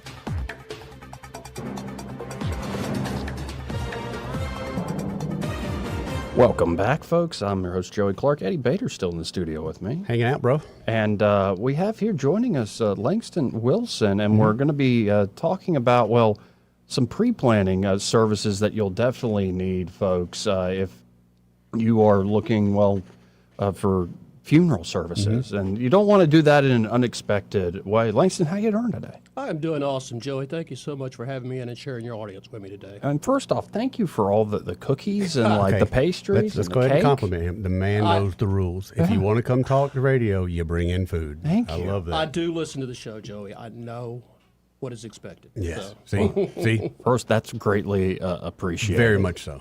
And second, like you were taking me back down memory lane, that you've been listening to these shows here on this radio station. It has to be, 14 years ago? Oh, easy. 15 years ago? Easy, yes. Saw you at the Herman Cain event. Which was quite an with event. Dan Morris, and you look like a little child. He does. He looked, folks, he looked like a 15-year-old boy in a suit. Little fat-faced Joey. Anyway, because I knew I had somebody coming in for a business break, and I'm like, oh, wow, now we're reconnected. It's like we met these many moons ago, and remind me of the Ride Out? Ride Outs, yes, in Prattville. And so when you're talking about pre-planning for funeral services, it really can be, number one, if you don't pre-plan, expensive, I'd imagine, if you're trying to do it and then also in an awful time of Yeah. I mean, you get people in there in a very emotional state, and they're having to make a lot of decisions, and a lot of times they will spend emotionally, and that's what we try to avoid. And so, like, if somebody calls you up now, like, what sort of things should they expect? Like, how does the pre-planning go? Well, it's very customized to the individual. Everybody has individual wishes, and some people want cremation, some people want burial, some people want services, some people don't want any services. Right. So we like to sit down with each individual and have that conversation and just build a program that's just for them. That way, because when that day comes, then you've got a plan in place, and Right. because you are emotional in that Right. moment. And again, this is right outside Brown Service Chapel, Prattville Chapel. Yes, sir. And so, especially folks in the Prattville area, Right. need to get in touch with you. So it's as simple as they call you up and say, "Hey, I heard you on that show." They give me a call. We'll set up a time. I've got a pre-planning guide that covers a lot of information. And even if they just get the pre-planning guide and write out what their wishes are, that's a big important step. Yeah, that's a huge Even step. if they decide not to go ahead and fund it, which is what most people do, but just having that plan in place. Kind of lay some groundwork, doesn't it? Well, I mean, it helps your family know what you Yeah. wanted to do. They're not sitting in my office at the conference table trying to figure out what did mom or dad want. And that's the other part. That's a hard conversation to have, and I've had it with my is. family before. So something like that kind of makes life a little bit easier when those things happen. Absolutely, and it puts it all in one place. Yep. It's a great reference. Yeah, and especially if you pre-plan your own, it's almost a gift to your family. Absolutely, absolutely. You know, we have two different kinds of families come in. The first family, they have no idea what mom or dad wanted. I imagine. You may have 3 or 4 kids in there arguing over what are we going to do, and then at the end of everything, and we make all of these decisions while they're grieving on the worst day of their life. We have to look at them and say, write us a check. Yeah. And that's a tough call. And then on the other hand, you have the family that comes in, we pull out the file, we say, hey, this is what your dad came in, this is what he paid for, this is what he wanted, these are his desires, sign here, here, and here. And So much simpler. They're still grieving, they're still But having they're the allowed to worst day of grieve their then. They don't life. have to make a lot of those hard decisions. Exactly. It just takes that off their plate and allows them to move forward in the process. What would you say is because you never know what day and time, by the grace of God, Amen. all of us. But the average age of, say, somebody calling up and wanting to do a pre-plan? I'd say 60. Yeah. Late 50s, early 60s is when people really start facing their own mortality. I'd say if you have grandkids, yeah, you definitely need to have something in place. Yeah. So I'm just wanting to put it in people's minds, at least think about it, because Amen. I know a lot of folks don't want to think about it, but it truly can be, as I said earlier, a gift to your family, and to know that that's taken care of. And think of in particular, like, say you're a husband and you're leaving a widow behind, and you don't want to leave that in her lap in Absolutely. that moment. Right. So once you get it done early as well, like it's not like you're 85, you're 89 years old, but and it's one less Like- worry that you have to, and you know it's taken care of. Yeah. There's no worry at all. It's taken care of. And another caveat I'll throw in there, which it's mainly an emotional decision for people. But if you do it today, you lock in today's prices. I Very don't good know idea. if you've looked at what's happening with funeral costs, but they're going up and up and up. They're over What- 10% every year. Just What is about an average funeral cost? Let me ask him. I know there's got to be a ton of variables in there. There are a lot of variables in that. If you have property already, you have a plot, and you're going with traditional burial, you're probably looking in that 15K range. Is that right? Wow. Cremations are a lot less. You're looking down around 3 for those, and a lot of people. Is that becoming, and I'm not trying to be sadistic, but is that becoming more popular, the cremation? Absolutely. It took over burial about 2 years ago, Okay. as far as the excuse me, Preferred, yeah. Thank you. Well, I just from point of view, we're going to run out of earth eventually, so I just. Yeah, and I think some people think it's money because cremation is cheaper. I think it's more of an emotional decision. We don't have that same desire our forefathers did to leave a permanent monument and mark. That is exactly where I'm at. Now, my father's buried here in Montgomery, and we've gone out there a few times, but I don't desire that for myself at all. I want to be cremated. I almost want to, not to be sadistic, but I want to be forgotten about. I was just a thing in the world. I don't want somebody to have to worry about mowing the grass around my headstone, putting flowers up. I know there are people that do that, and God bless them. But for me, myself, no, I just it was a fun ride, and we'll see y'all later. Well, Eddie, I've got an opening Tuesday at 10 o'clock. If you'd like to come in, we'll... Don't tempt me with a good time. You were asking the wrong guy. No, get a whole plan together, Eddie. Yeah, it's not hard. My plan's not hard. A couple cinder blocks. Yeah. Good. And again, this is Langston Wilson with Rideouts, Brown Service, Prattville Chapel. And if folks do want to get in touch with you, they're hearing us, how can they get in touch with you? You can call me at Rideouts. That's 365-5982. 334 area code. Okay. Or you can shoot me a text on my cell phone, 334-318-6484. 6484. All right. And I'm also, I believe I was able to quickly find y'all on Dignity Memorial, just on the web, folks. If you put in Rideouts, Brown Service Chapel, Prattville, and Rideouts has no E in it. No, it does not. So it might look like Rideouts, but it's Rideouts. Yeah. I tried forever. They wouldn't take it. Rideouts. Well, have we left anything on the table? I think you've covered everything, Joey. Thank you very much. Well, and again, thank you for the snack. Thank you for the snack. And also thank you for the memory. Just taking me down memory lane. I hadn't thought about that moment in a second. I got one more oddball question. Say I do want to have a funeral. Uh-huh. And say I want it to be a parade. Uh-huh. From downtown to wherever I'm going to be buried at. Uh-huh. Is that pretty expensive? Is it something that my local guys could handle? That I could just say, hey, we're just going to block off some streets as we go by, or do we really have to get the cops and everybody involved? Well, I will say Prattville is amazing. They provide free police escorts. Okay, that's what I was looking for. The for. Prattville PD is amazing. Depends on the town, too. I was about to say, Eddie, you got to call up, Al Kelly or something? Yeah, Al's got me. I'm good. Okay. Yeah, Al's got me. Like a proper procession for Bader here. Just checking. Okay. Just checking. That I don't was- think we don't have enough of those kind of big things anymore. Yeah, we can get you bagpipes. We can get you balloons. bagpipes, We can get you butterflies. We can get whatever you want. Can I get blasted out of a cannon? We can send you to space. Oh, Joey. Send you to space. Joey, Yes. you've always been wanting to do that. What, really? Absolutely, yeah. We can put you either in low Earth orbit. We can send you out into interstellar space. It's This is pretty cool. the options are Yeah, wide. thank you, Elon Musk. Exactly. That's right. Wow. Well, folks, let's see who we got on line one. Okay. Got somebody calling in. You're on there. Who's this? This is Crawdad. I'm sorry I had a call earlier. We were dealing with someone who has passed on, and I had to grab it. But I was listening to you guys, and I think it was right about this time that Duke was, giving us down the road on a daily basis. Mm-hmm. And I just wanted to say, I'm a foodie. I'm a foodie. I love to go somewhere, sit down, have a nice meal, hang out with friends, talk. Sure. And downtown, there are two places that really could advertise with this station. One has been revamped, Chris's. They've cleaned up Chris's. Chris's, yeah. And the other place has been around forever because a lot of us worked downtown every day and just walk over to Chris's, have lunch, go back to work. Some of us went around the corner to Hamburger King. That's right. Another good one.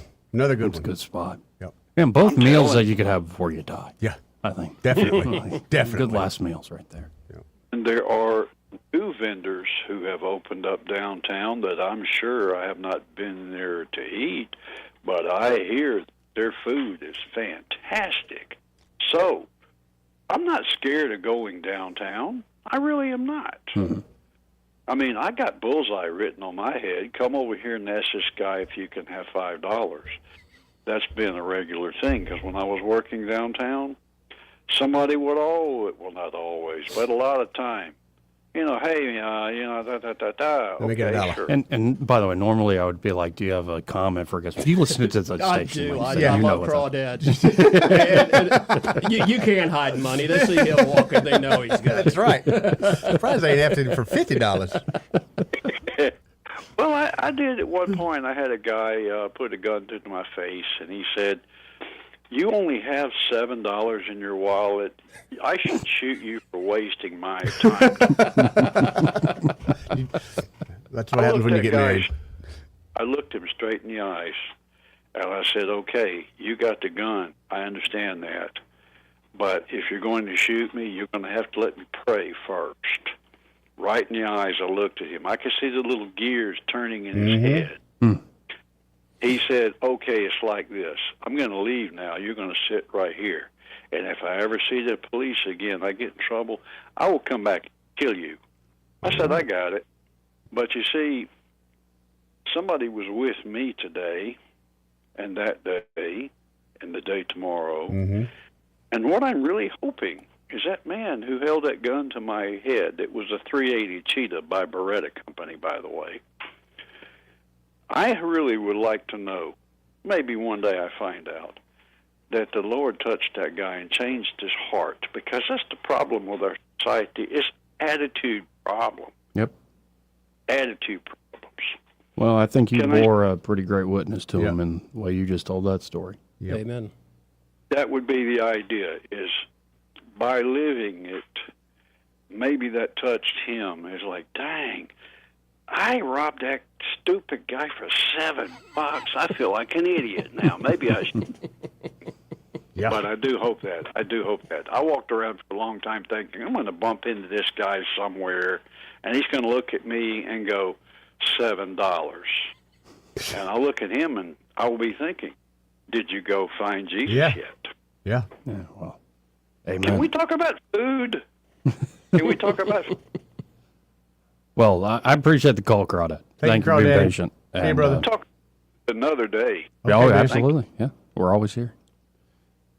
Anyway, Langston. Joey. Great to see you. Thank you, man. Good to see you, man. And always welcome by here, especially when you're bringing snacks. Do not try to pick those up on the way out. We don't have any party gifts for you, but you're not taking your gifts as well. That's for you guys. Thank you. Well, we got it this break. We'll be right back. Want to carry News Talk in your pocket? Download the News Talk 93.1 app from the App Store.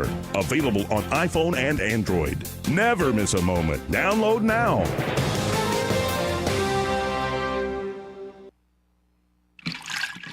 Clogged drain? Overflowing septic? Don't panic. Call the experts who've been solving plumbing problems in the river region for more than 50 years. The Tierce family's local Roto-Rooter team specializes in fast drain cleaning, septic repair, and installation. One call and your troubles are on their way down the drain. That's 272-7130 or visit rotorooteralabama.com. Roto-Rooter, always here when you need us. Oh, Roto-Rooter, that's the name. And the waves go troubles down the drain. Roto-Rooter. Hello, I'm Tommy Paul.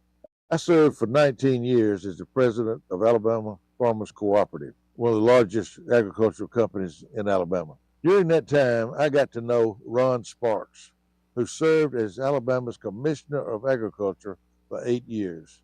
I've never known a public servant who displayed more courage and more willingness to stand up for the people of Alabama, even when it was against his own short-term interest, political interest, to do so. I can't imagine anyone, whether it's a farmer or anyone else who is associated or impacted by agriculture in Alabama, not supporting and voting for Ron Sparks.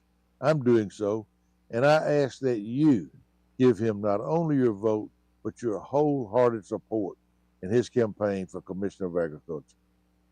I'm Commissioner Ron Sparks, and I approve this message. We get this question all the time. Do you handle that? Buying or selling a home? Yes. Commercial? Yes. Land or investments? Absolutely. Hannah and Eddie Realty Group. One team. Every real estate move. 334-322-0662. Hear that? That's Alka-Seltzer, the sound of fast heartburn relief. Because when heartburn hits, you want something that works fast. Quick! Alka-Seltzer. Alka-Seltzer effervescent tablets start neutralizing stomach acid in seconds. So nothing works faster for heartburn relief. Next time, when that burning feeling comes on strong, don't wait. Quick! Alka-Seltzer. Try Alka-Seltzer. Use as directed. Are you tired of the mainstream media's biased reporting? Do you want to stay informed on the news that really matters to you? Look no further than 1819 News. At 1819 News, we bring you the latest in Alabama news, politics, sports, culture, and more. We've assembled a team of journalists with Alabama values dedicated to the truth and the truth alone. Visit us at 1819news.com today. That's 1819news.com. Subscribe to our newsletter. Honest News, Alabama Values. This hour of news and views is brought to you by our good friends at Alabama Home Mortgage. Alabama Home Mortgage, 567-4223. Visit them on the web at myalabamahomemortgage.com. NMLS number 1586368, an equal housing lender. Trustworthy, accurate, immediate. Carrying your voice across the river region. News Talk 93.1 FM WACV.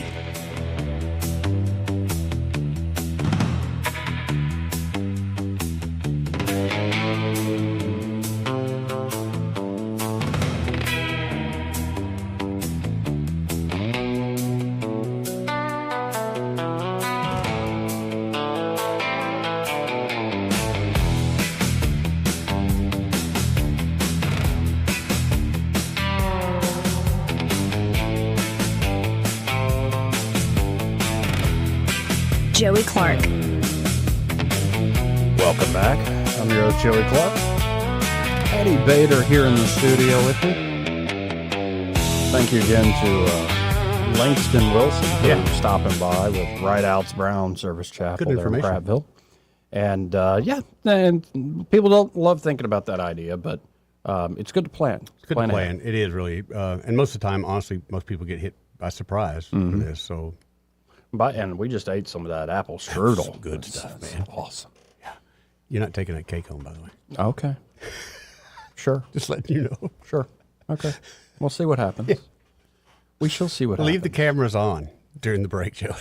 272-9228. That's 334-272-9228 if you want to get in on the conversation. Did you see, and I'm sure you did, the flood in Nepal? Where that glacier? It was pretty intense. Holy cow, Joey. Like just the wall of water. And not to be funny, but and debris and all sorts of just stuff. Yeah. From a glacier that broke a dam and just came on down the river. Holy cow. They said, I forget how many thousands of people are missing. And you start to get reminded of the power of the good Lord above. And Yes, it's sir. like just, I don't know. I always feel that when I'm out on the ocean. Yeah. You get reminded of it pretty quick. Feel so small.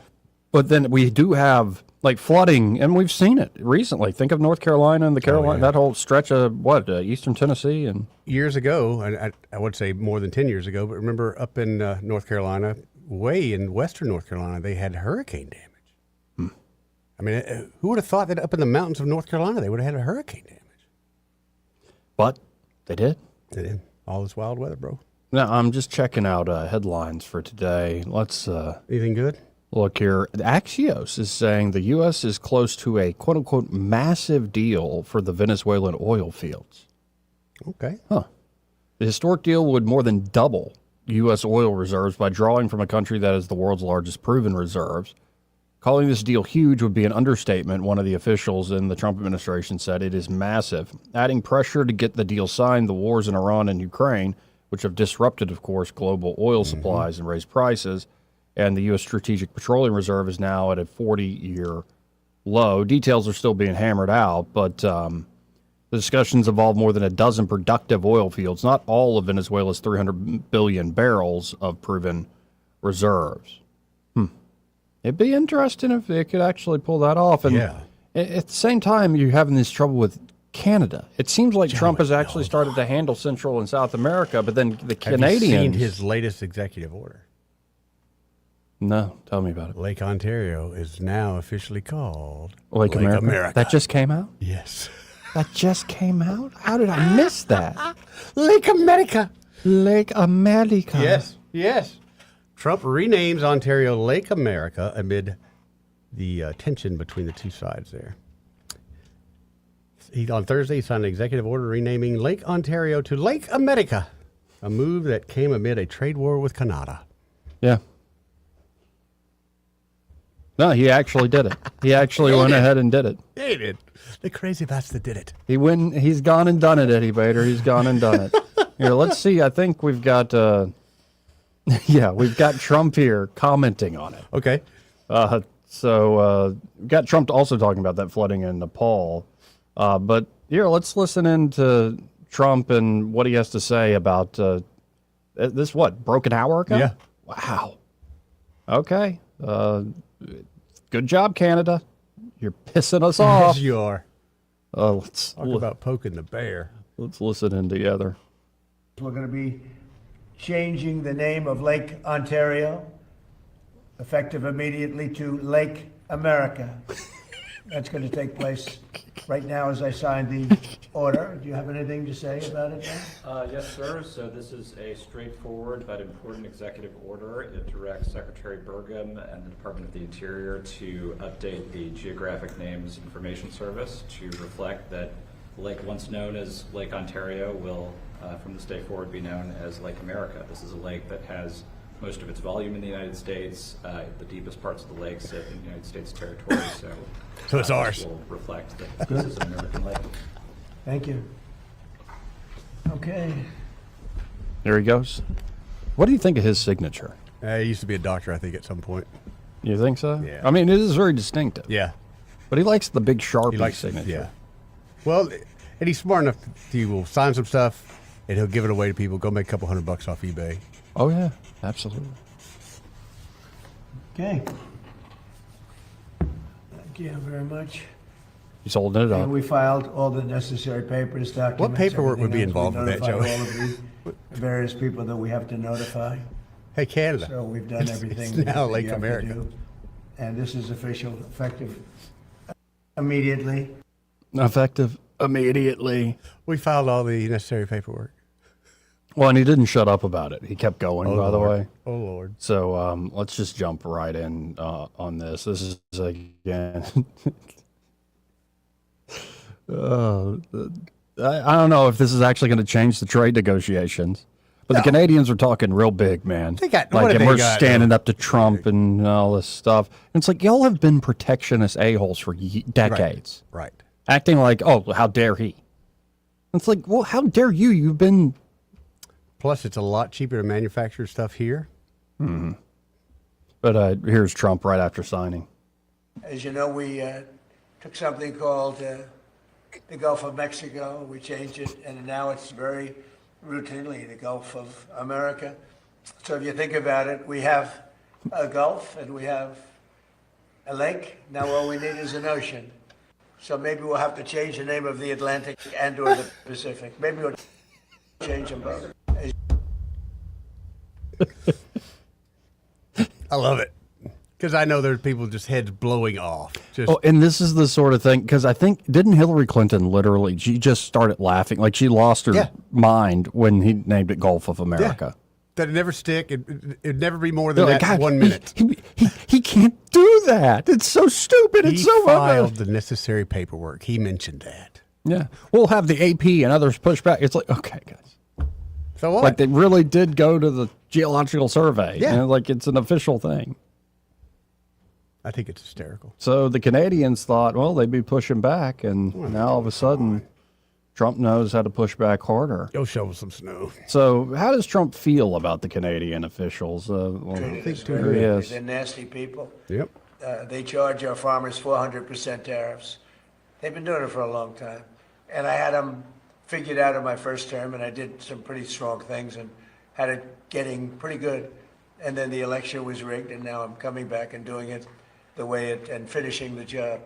But they treat us very badly. Canada treats us very badly. I would say that of all countries, as you know, we have President Xi coming in a couple of weeks. We deal with a lot of people, and people oftentimes, they'll ask me, who's the worst to deal with on trade? And I said, that's easy, Canada. They are the worst to trade, and they feel entitled, and just we can't have that. So we'll see. Yeah. But I don't know. I do find the Canadian pride. It's something to have pride in your country, but also have a little bit of perspective, guys. And it's also, you see the same thing with Europe. I do, but most it's like the Canadians- United States of America has been your security blanket since World War II. But most Canadians I know are so comfortable in that it's not even something they think. And then immediately the retort is like, well, our people went and fought and died and stuff too. And it's like, it's not what we said. the literal security blanket. How good is your national security in Europe and Canada without the United States, especially things like missile defense? And if they want to play cute with trading more with China and this sort of stuff, I don't know. It's I think Trump's just more generally frustrated with the imbalances that have existed for a long time. But you and I know that Trump will. They can do those kind of things what they want, and they're just trying to get attention. But in the end, Trump will win that fight. It's not even a balanced fight. Yeah. And you mentioned the flood in Nepal. Here's Trump just a moment ago talking about this. No, and we've called Nepal and we've offered any help that they need. You know, have a very good relationship with Nepal, and that was brutal. That wasn't just that was mud and water. It was a mixture. Nobody's ever seen anything quite like that. We're very powerful, strong, strong, well-built buildings were wiped out like they were toothpicks. That's a terrible thing. No, we are sending aid, and we've spoken to the leadership, and we let them know anything they want, we'll have. And there were 50, maybe 60 Americans over there.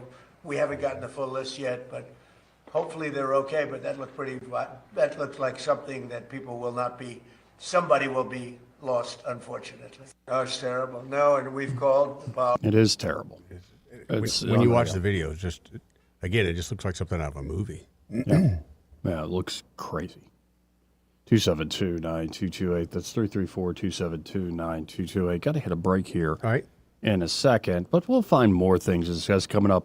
Before I leave the topic, though, Coach Tuberville weighed in on this, and this was that same Limestone County, Washington update. I think he was sitting right next to the always captivating Katie Britt. That's the one. U.S. Senator Tommy Tuberville addressed that growing trade war between the United States and Canada while speaking at that Athens Limestone County Chamber of Commerce update. He said, Canada has been a big problem for us.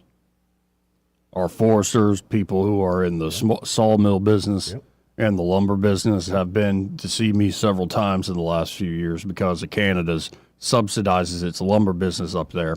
The government puts money in that they can't afford, and they're shipping lumber into our country, into our state, and it's killing our foresters. Our lumber's not worth anything.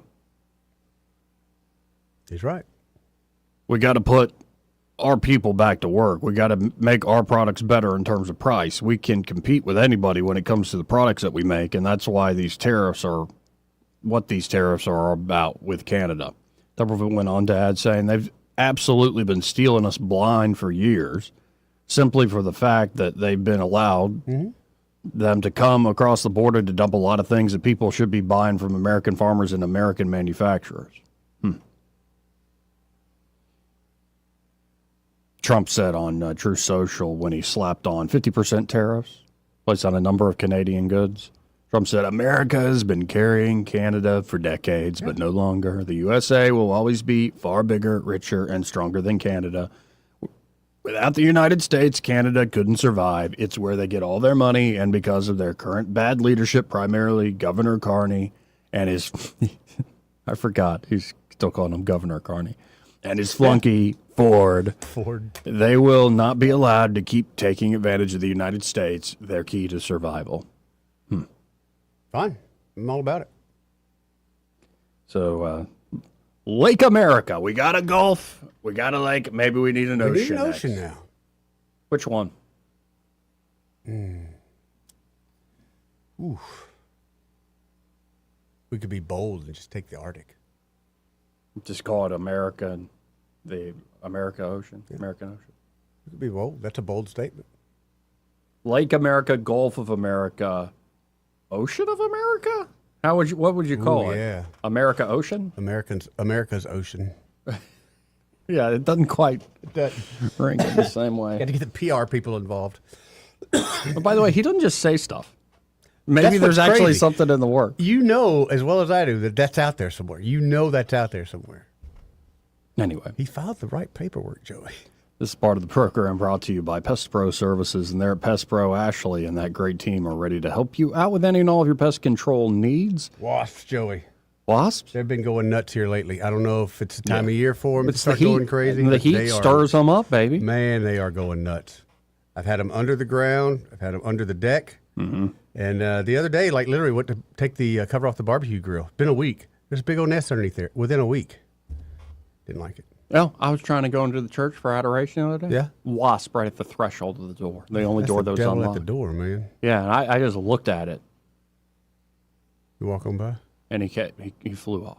Good. I was like, I ain't letting you I think in. he had some protection. I ain't right letting there. you Yeah. in this church. Good. You stupid wasp. Good. You nasty creature of the fall. Mm-hmm.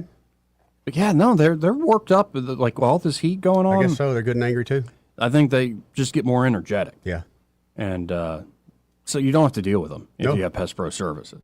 And of course, anything that's bothering you, fire ants, mosquitoes. Mosquitoes are the worst. Maybe somebody left out something sweet and you got a little bunch of sugar ants, just a line of sugar ants just coming that on happens. in. That happens. Maybe too many flies. You know what I mean? Mm-hmm. You know, nothing says redneck like fly tape. I don't know if you've ever seen fly tape. I've seen it. I don't want to use it. Fully loaded fly tape. Woo. Woo-wee. So, folks, if you actually want some quality pest control service, and of course, I mean, just look at their success in the last 5-6 years. It shows how good they are at what they do, and they're great people there at Pest Pro Services. So you just can't go wrong. You can always learn more at ppsriverregion.com or search Pest Pro Services on the Book of Faces or call them direct at 265-9990. That's 334-265-9990. And be sure to tell Pest Pro Services that Joey and Eddie, those fellows on the radio, sent you. When you want to know, call a pro. We'll be right back after this. Want to carry News Talk in your pocket? Download the News Talk 93.1 app from the App Store. Available on iPhone and Android. Never miss a moment. Download now. This is your roving reporter, and today I'm talking with a political activist. That's right, man. And could you please explain to us your red cap with the letters MMRGA? Oh, yeah, man, this is my MARGA hat. MARGA? Yeah, man, that stands for Make My Retirement Great Again. I see. And to do that, what you need to do is call David Ernest. The asset preservationist. That's right, man. You can call David at 833-596-7233. That's 833-596-SAFE. And I understand that's a toll-free number. Yeah, man. Get David Ernest on the case, and your retirement will be great again. And you make these hats. I do. Here's a whole pile left from the last administration. And they say CPWABD. Yeah, man. Corn Pop was a bad dude. And as you said, there's a whole pile here. Well, there wasn't much demand. I can dig it. Finding great candidates to hire can be like, well, trying to find a needle in a haystack. Sure, you can post your job to some job board, but then all you can do is hope the right person comes along, which is why you should try ZipRecruiter for free at ZipRecruiter.com/radio. ZipRecruiter doesn't depend on candidates finding you. It finds them for you. Its powerful technology identifies people with the right experience and actively invites them to apply to your job. You get qualified candidates fast. So while other companies might deliver a lot of hay, ZipRecruiter finds you what you're looking for. The needle in the haystack. See why 4 out of 5 employers who post a job on ZipRecruiter get a quality candidate within the first day. ZipRecruiter, the smartest way to hire. And right now, you can try ZipRecruiter for free. That's right, free at ZipRecruiter.com/radio. That's ZipRecruiter.com/radio. ZipRecruiter.com/radio. ZipRecruiter. Maybe you're doing well in sales, but you're ready for something bigger. At Blue Water Broadcasting, you'll help local businesses grow with customized marketing campaigns that combine the reach of 7 radio stations with powerful digital solutions. We're looking for someone who enjoys meeting people, earning their trust, and delivering results. If you're driven, professional, and ready to build a career, not just another sales job, we should talk. Visit BlueWaterBroadcasting.com and send me your resume today. Blue Water Broadcasting, local folks helping local business. This hour of news and views is brought to you by our good friends at Alabama Home Mortgage. Alabama Home Mortgage, 567-4223. Visit them on the web at myalabamahomemortgage.com. NMLS number 1586368, an equal housing lender. Rich Thomas Weather is brought to you by Mr. Electric of Montgomery. Mr. Electric, we've got the power to make things better. Visit MrElectric.com. Rich Thomas Weather. Well, hi, everybody. Showers and thunderstorms will be more numerous today and probably, I think, tomorrow as well. Still feast or famine. Not every town gets wet, but there'll be a generous supply of showers and storms in the afternoon and evening hours especially, both today and tomorrow. The high temperature today and tomorrow around 91, low tonight down to 73. Then over the weekend, the storms start to thin out and we'll see more sun and fewer storms. High temperatures in the low to mid 90s on Saturday and Sunday. From the Blue Water Weather Center, this is Rich Thomas. Back to school shopping starts now, and ASC Credit Union has you covered. Our back to school loan helps you pay for supplies, laptops, clothes, and more. Stop by your local ASC branch or apply today at yourasccu.com. Federally insured by NCUA. Terms and conditions apply. All the headlines the mainstream media won't touch. Your News Talk station. News Talk 93.1 FM WACV.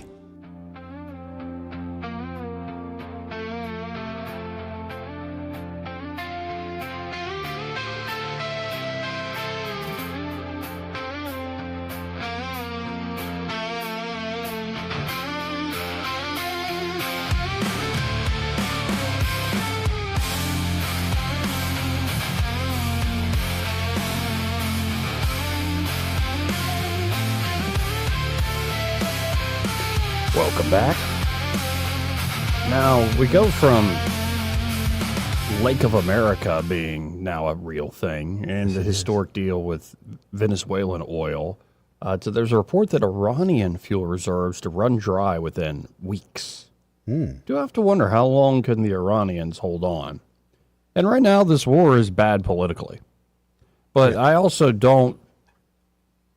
I can think politically, and I was in the camp, but don't do this. Is not going to go as smoothly as you think. Well, they never do.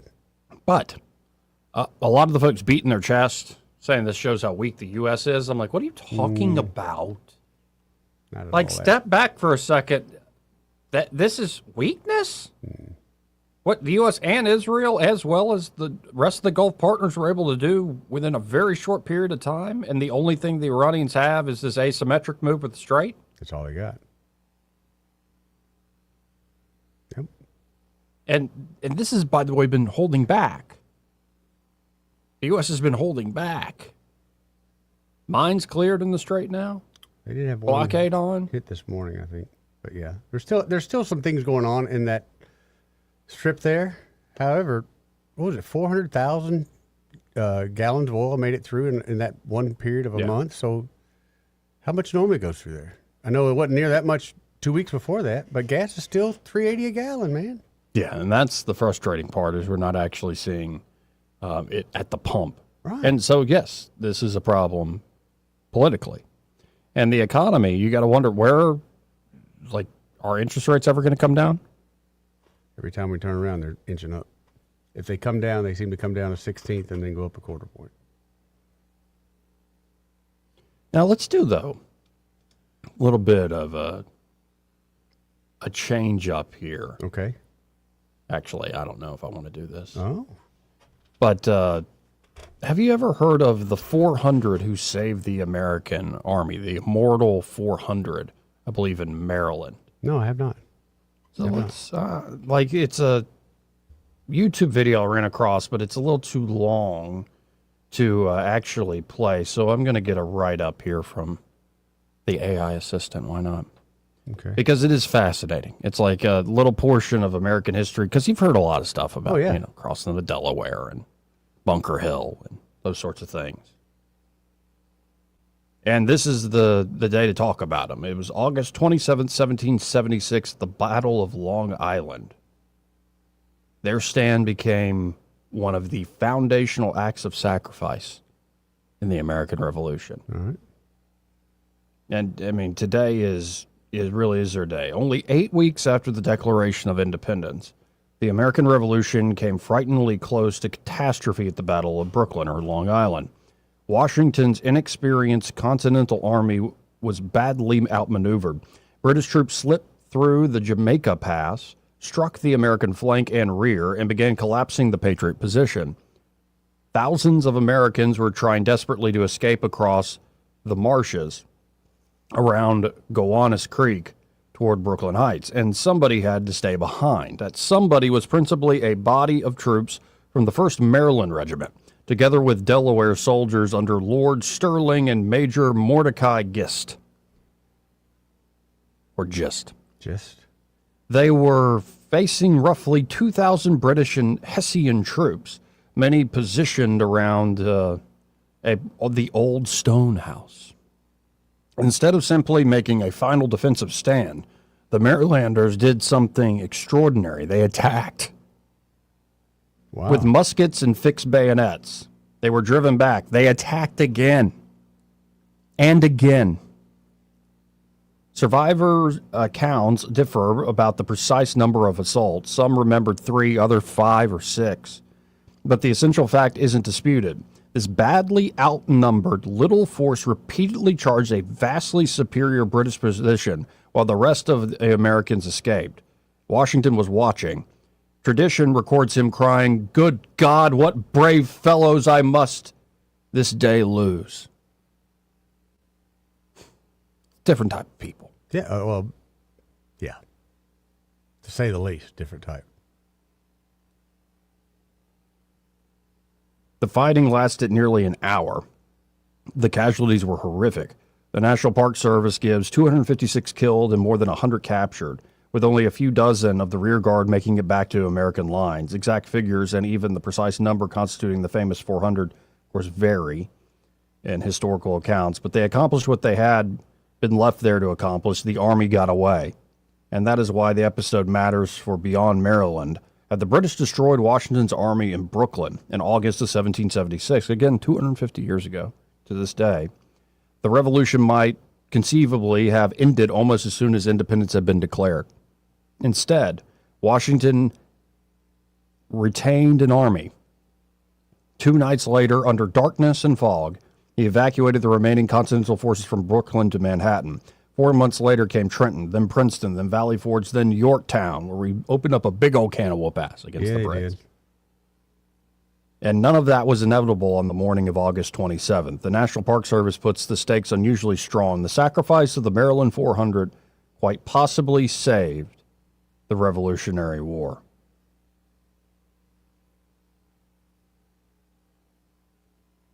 Think about it. July 4, 1776, Americans announced to the world that they are free. August 27, 1776, men have to die to keep that declaration from becoming a piece of paper. Just a piece of paper. The Maryland 400 became an American Thermopylae.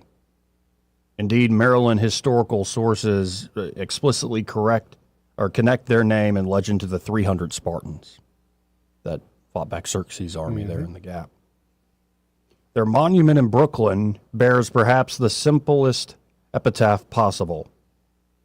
In honor of Maryland's 400, who on this battlefield, August 27, 1776, saved the American army 250 years ago today. Wow.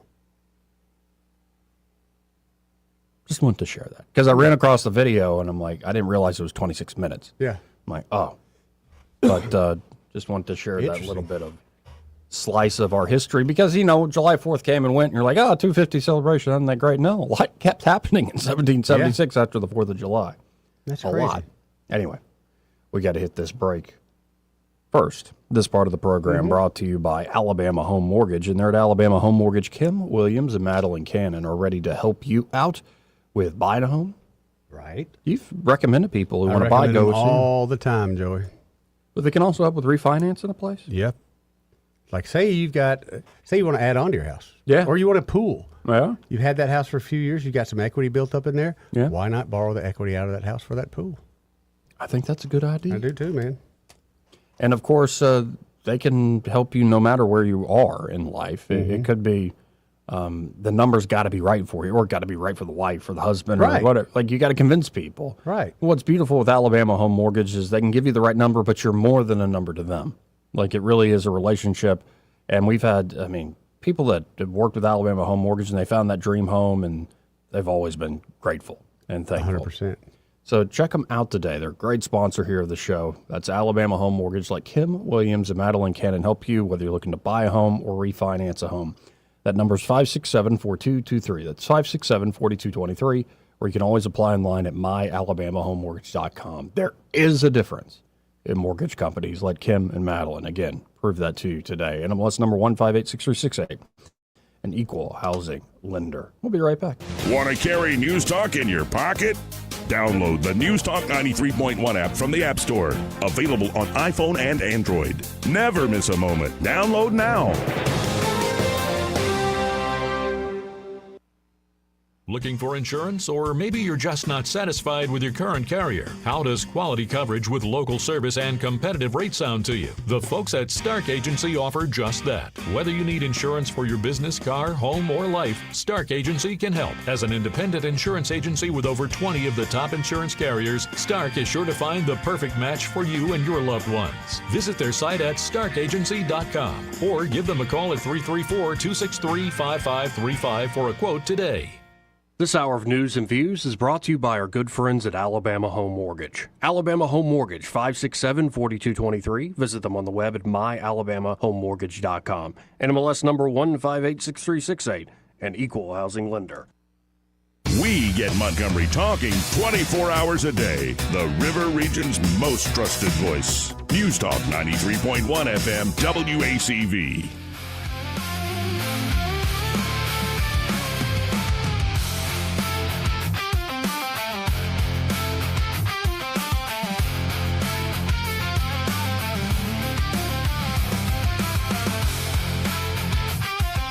Welcome back. Let's go to east of the Rockies. Hey, East. How you doing? Hey, listen, I think Paul Harvey was looking down and smiling after that last bit of radio there. That was good stuff. I had never heard of that battle. Neither have Thank I. you so much. Yeah, I just learned about it this morning. That's good. That's good. We're always learning. That means we're not old yet. It's something like that. Hey, let me ask you a question, Joey. The news media is making it look like Donald Trump just took off his jacket and picked a fight with the Canadians over tariffs, but isn't it true that they had a 400% tariff on our milk? Yes, or Before all this happened? for all practical purposes, it could have been non-tariff barriers that would essentially lead to something like a 400% tariff. Yeah. Yeah, I mean that to me is the news media is being a little disingenuous. You know, they're not reporting the whole story. Yeah. Really, I mean, as far as first blood, I think Canada's the one that drew the first blood there. Yeah, I think they got used to the status quo. That was the status quo for a very long time. And the United States was in that mode of, we want to help everybody and be generous, and that'll make everybody our friend. And we're in a different mode now, and people are like, well, that means American decline. No, it's like, guys, the world that was created after World War II is over. Yep. Time to wake up. Yep. Anyway. Very good. Very good.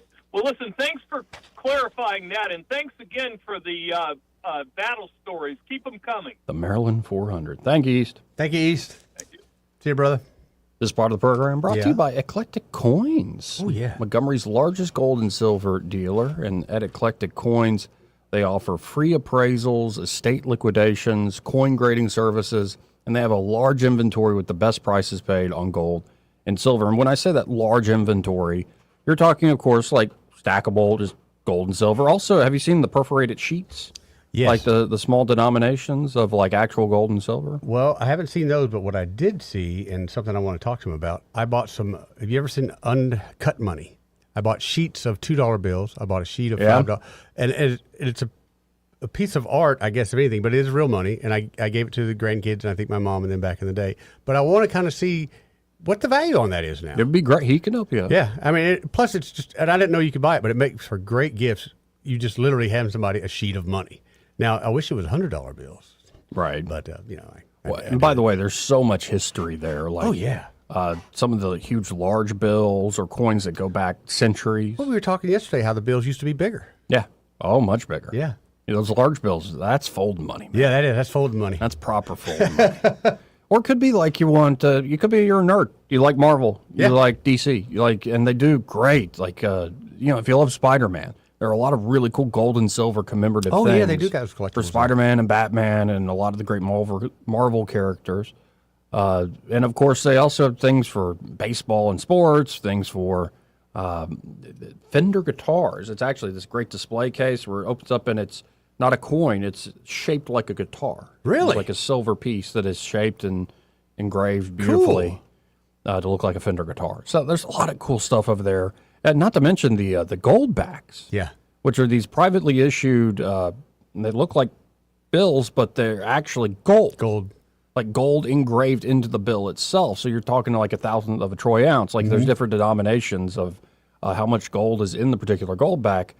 Certain states have approved them to be created and issued, like Florida and Idaho. And oh, really? Now they're a great dealer there of gold back. So if you're looking for some hard money, that isn't just a huge gold bar, but is like really cool artwork, kind of America getting back to the sound money tradition. If you love that sort of thing, get by. See Doug at Eclectic Coins. They're located at 543 Northeastern Boulevard here in Montgomery. You can also always go to eclecticcoins.com. Remember, Eclectic Coins are collectors who know. Go. 272-9228. I got to hit this break. Sorry. We'll be right back. Broadcasting from the Riverside Chevrolet Master Control Center, this is WACV Cusana, News Talk 93.1 FM. When it's Chevy, it's Riverside. With SRN News, I'm Bob Agnew in Washington. And the U.S. and Canada continue to have their trade standoff. The result, Canada is doing more now to try and develop its own military industries. It's spending billions of dollars, the Canadian government investing in reducing its reliance on American suppliers, a shift partly due to pressure from the U.S. to contribute more to NATO, as well as strained relations between Washington and Ottawa. New details emerging about an Iranian plot targeting a world leader's family right here in the United States. Israeli Prime Minister Benjamin Netanyahu says that Iran tried to murder one of his sons. A U.S. law enforcement source identified the target as his eldest son, Yair, who was living near Miami at the time of the Iranian threat. It's been a winning session on Wall Street today. Right now, the Dow is up by 72 points. The S&P 500 up by 38. This is SRN News. Full speed into summer, and if you're thinking about buying a home this year, here's what you need to do first. Get pre-qualified, not once you found the house, now before you even start looking. Here's why. In this market, houses sell in days, sometimes hours. The buyers who win aren't the ones with the highest offer. They're the ones already approved, ready to move, with a lender who can actually close. If you're not pre-qualified, you're a week behind. Maybe that house is gone. Well, I want to tell you about Fellowship Home Loans. For over 20 years, my friends Mike and Brian, guys that I've worked with, they've built Fellowship around one thing, getting loans done for real families with unique situations. They use programs and options that typical lenders don't take the time to explore. Down payment solutions that fit the way people actually live. Everything's done in-house, one roof, one team, all with a servant-led mentality. Get pre-qualified today. Go to fellowshiphomeloans.com/Mike G or call 800-510-MIKE. Fellowship Home Loans, mortgage lending by the book. Nationwide Mortgage Bankers, DBA Fellowship Home Loans, Equal Housing Lender, NMLS number 8193. Rich Thomas Weather is brought to you by Alabama Wholesale Lumber, now open from 6 to 5. It's more than just great prices on lumber. From Trex decking to energy-efficient windows and Tamco shingles, Alabama Wholesale Lumber has it all. Rich Thomas Weather. Well, hi, everybody. Showers and thunderstorms will be more numerous today and probably, I think, tomorrow as well. Still feast or famine. Not every town gets wet, but there'll be a generous supply of showers and storms in the afternoon and evening hours especially, both today and tomorrow. The high temperature today and tomorrow around 91, low tonight down to 73. Then over the weekend, the storms start to thin out and we'll see more sun and fewer storms. High temperatures in the low to mid 90s on Saturday and Sunday. From the Blue Water Weather Center, this is Rich Thomas. 1819 News. The Alabama Corrections Institution Finance Authority is considering a plan to issue more bonds in order to pay for the construction of 2 new state prisons, as well as repair of the existing ones. The ACIFA will be meeting today to vote on this resolution. Members of the ACIFA include Governor Ivey, the Commissioner of the Alabama Department of Corrections, Greg Lovelace, the Alabama Finance Secretary, Bill Poole, and some other members of the state legislature. The Elmore County Mega Prison is in the final stages of completion and will cost about $1.2 billion. Overall, the ACIF will also consider steps to be taken in the construction and financing of a second prison in Escambia County. I'll be back with more Alabama stories after this. Mark your calendar for November 6th. The Albert Patterson Gala returns to the Barber Motorsports Museum featuring United States Senator Tommy Tuberville. We've sold out 2 years running and tables are already filling for 2026. If you believe in a thriving Alabama built on truth, courage, and accountability, this is your night. Don't miss your chance. Visit 1819news.com/gala. That's 1819news.com/gala to get your table today.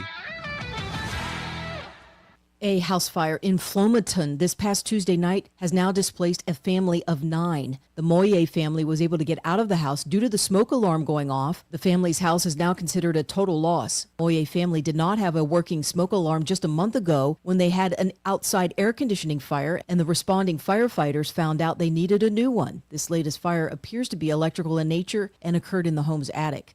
There are now 4 finalists in the search for a permanent police chief for the city of Selma. Those finalists were announced last week by the Selma City Council, and they will all be interviewed today by the Selma City Council members. Those meetings will be open to the public. I'm Andrea Tice. For more news affecting Alabamians, go to 1819news.com. And while you're there, subscribe to the daily newsletter.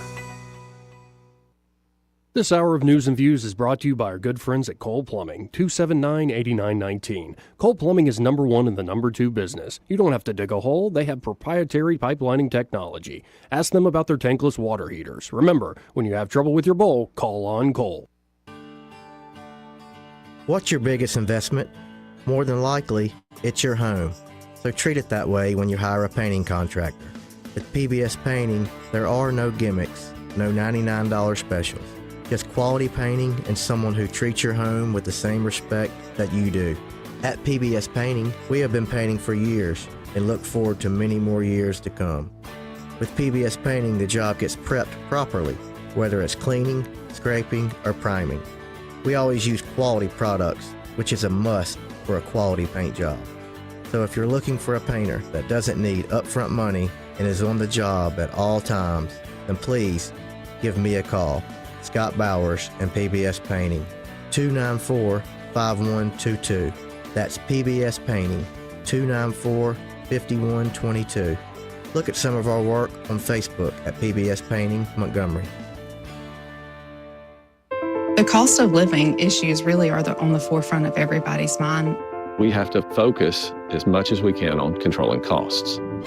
Alabama Power is freezing rates and requiring data centers to pay the full cost of their energy.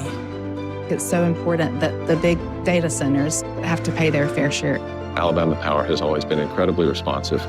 Alabama Power is not only listening, but they're leading the way and putting their customers first. The views and opinions of the following program are solely those of the host and other contributors. These do not necessarily represent those of Liberty Acquisitions 825, Blue Water Broadcasting, its management, staff, or any advertisers.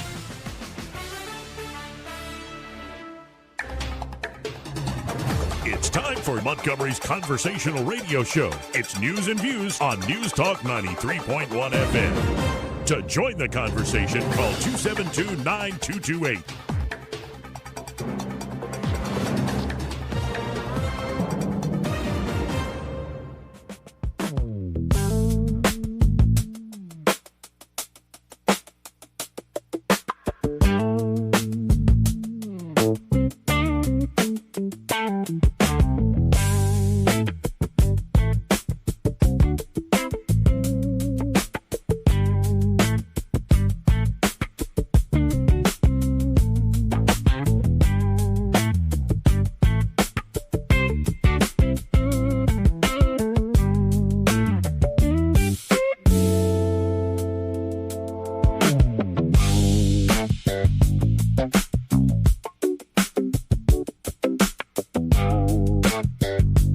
Joey Clark.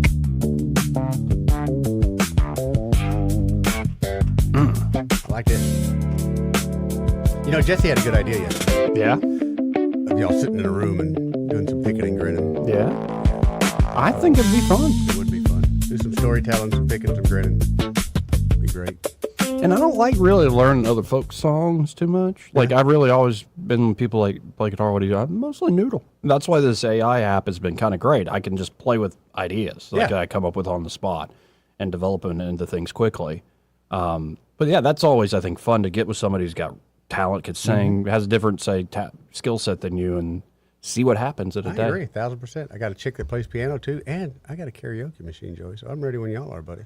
Now, what have you said is your go-to song? Who? What is your karaoke go-to song? Well, right now it's Careless Whisper, but I feel like I need to change that. You know, I've gotten older. And Never gonna dance Joey, again. don't get me going. I won't shut up. But I think Guilty Feet have got no rhythm. Yes. I think I'm going to change to something more upbeat so you can get the crowd involved a little bit better. You know, Money Money. Money Money's a good one. Like a Pony. Let the bodies hit the floor. That's another good one. That one gets people going. What about Dancing with Myself? I don't know why I'm going with Billy Idol cover. Billy Idol, though. I do love some. That's Billy a great Idol. song Yeah, that right is a there. good song. Eyes Without Especially, a Face. Oh yeah. I don't know though. I probably would come out with some '80s pop, like some Richard Marx. See, the problem though with that song for karaoke is the best part of Eyes Without a Face is the guitar riff near the end. Well, you don't play air guitar? Oh yeah. Okay. Yeah. Just make sure. I mean, it's part of the stage set, Joe. You don't just stand there while the musicians play. You're playing too. No, this morning I was telling Eddie when I first walked in, I was like feeling pretty today. I don't know what that was, why that is. I was just in a good mood. And were you putting out the vibes? No, I wasn't putting out the vibes. Don't be afraid to put out the vibes. I was Joe. singing this morning. There was a vibe, but it was more a peaceful one. Oh, there's nothing wrong with that. Really peaceful one. But Rod Stewart, Some Guys Have All the One Luck. of my faves, man. I just came on randomly. Haven't heard that song in years. I'm like, I like this song. That is a great song. I love Rod Stewart too. Yeah, I remember, and that's one thing I hope, whether it's with my niece or if I ever have my own kids, whatever, is like being able to introduce them to a lot of the pop culture that I really have. Like, I look back and I fell in love with on my own. With my parents gave me some influence, my uncles gave me some influences, but the radio. I just, for some reason, lapped up American popular music. So I remember the first time, and that's the problem with a lot of pop music. Okay, I've heard that song, and you wear it out to death. Yeah. And there's a few things that stick with you, but I remember the first time you hear, like, Maggie May. That's a great song. And you're like, what is that? The Beatles' Day in the Life. Yeah. Anything that has that great rhythm change and can still maintain a good beat, I love that. Mm-hmm. You know. And then there's others that kind of grate on your, like, I don't know if I like Every Day I Write the Book by Elvis Costello. It gets a little old, but honestly, at that time, I liked Elvis Costello because he was new. That was British invasion music, so yeah. What's the album where it's got No Dancing and Welcome to the Working Week, and that's a good album. I can't remember. Yeah, My Aim Is True. My That's Aim the Is name. True. My Aim Is True. That's the name of that album. But that's Then crazy. I went through a Blondie phase. Blondie? Oh man, some of her early stuff is awesome. Yeah, maybe dude. one album. Yeah, no, I I Want mean Candy? it. Yeah, no, like the early stuff. Parallel Lines. Oh, good lord. Great album. Parallel Lines is an awesome. That's right up there with my Don Johnson stuff, buddy. No, it is not. Yes, no, it is. You watch your mouth. I'm telling The you, Don man. Johnson stuff is nowhere near that stuff. It's that great. Yes, it is. Okay. Well, I think you just don't know what I'm talking about. Yeah, I know what you're talking about. It's just sad. It's just sad. It's just sad. Let's go to Babs. Hey, Babs, how you doing? How you doing, Babs? I was afraid you were going to another break before I could get on. No, Good it's all good. afternoon, gentlemen. Afternoon. I wanted to tell you, I just got back from the Montgomery Republican Ladies Meeting, and there was a gentleman there who is also a pastor. His name is Pastor Troy Towns. And I gave him your name and Greg's name and the times that y'all are on and also the phone number. And he said that he knows both of y'all from back in the day. But he is the head of the Minority Republican. I think I remember in meeting Troy when I Montgomery. worked with Dan Morris, yeah. Yeah. So I'm hoping he's going to call, and you'll let him talk for a little while course. on your show. So very impressive gentleman. So, and a Republican. You know, he's a black pastor. So I thought that would be a great thing. Oh, yeah. Now, do you got anybody else that is over at the Republican Women's Group that you got them on the show too? Why? Well, let me tell you, and I messed up. There's a young man. He's 18 years old. He's been at one of the meetings twice, and he is, I don't know if he's the head of the youth Republican whatever, but he's 18 years old, and he says he's not even going to college. He is full force into working with Turning Point USA. Oh wow! I have to find out what his name is and let you know. Okay. But he is an 18-year-old, so enthusiastic, it'd make your day. Good deal. I was so impressed with this young man. So, and he's. I was more hoping you were going to mention the other women. Like, you got any other I've women? noticed it was a women's group, but all she's talking about is the men. Right. Babs, what are we doing Those here? are the speakers. What can I say? Babs, I mean, I feel like you're a part of this group just to talk about men. I don't know if that's what this group's all about. No, we weren't. Give me a break, Eddie. This is a monthly meeting, and we talk about important stuff. Besides, we eat too. Oh, you eat good though. I bet that'd be good. Oh, Montgomery Country Club. Oh yes. Fabulous. I said one day I'm going to go in there and take a picture just of the salad table. Oh, so. it's amazing. But hey, anybody is invited if you want to come speak, Eddie, or if you want to come speak, Joey. Of course, it's from 11 to usually about 1 o'clock, so it would kind of 11:30. So it'd kind of be a short thing. But we have lots of politicians come and speak. You know, Barry Moore's been there, and several of the candidates running against Jamari Figures. And I thought it was really funny. Jamari Figures had a meeting upstairs while we were there too. Shamari did? Yeah. Sir? Shamari had a meeting right above him? Right above y'all. Yes, sir. Interesting. So I thought that was interesting. Mm-hmm. So, but anyway, you know, I love you guys. I'm hoping to be there when Greg has his meeting at the Baumhauers in Millbrook. Yes. Because I'm old, and I don't want to drive to Montgomery at nighttime. So. Well, Millbrook is a great one. The Baumhauers there is wonderful. I hope you'll make plans to go. If you're going to be there, of course. All right, sounds good. You promise? Yes, ma'am. Of course, watch something will happen where I can't go. But It's I'm on Wednesdays? Yeah, it's Wednesdays, Joey. I've agreed to start helping out with youth ministry at the church. You know, you could bring them by. We could. Yeah. But that we're was the reason chopping. that I never could come before because my church had Bible study on Wednesday night. But my pastor he's older too, and he's having some health problems, so he has the Bible study at 11 o'clock on Wednesday. So I can go, especially to Millbrook. So. Yes, you'll but love good it. for you, Joey. That's wonderful. I used to work with the youth at church. So, all right, gentlemen. Thank you, Babs. Show. Love you guys. And Love I you hope too. to meet both of you, and have a good rest of the day. You too, hon. Thank you. Love you. Somebody, by the way, noticed I made a mess up today. Oh, what'd you do? Greg Willis said, "Is today August 26th?" And I titled the show Joey Clark Live Thursday, August 26th. It's the 27th. 27th, Joey. Yeah. This is the problem with, I'm the guy who does I'm my own producer, sort of thing. Get Russian. That's the problem, though, huh? Yeah. You got so much to do. Yeah. Your 3-hour gig is just killing you. Yeah, it's driving me nuts. Now, it would be nice, Eddie Bader. I remember the days where if you're a host, you just host. Joey, those days You just were talk to long ago. people. I remember the days when realtors used to dress up in suits and ties, Joey. It just doesn't happen no more, son. Maybe we both have better product in our industries if we took a little more respect from our elders. I'm not going to quit wearing my Crocs. I'm sorry. Let's go to Thunder. Hey, Thunder, how are you? Oh, I am doing well. Y'all have been everywhere today, which is always good.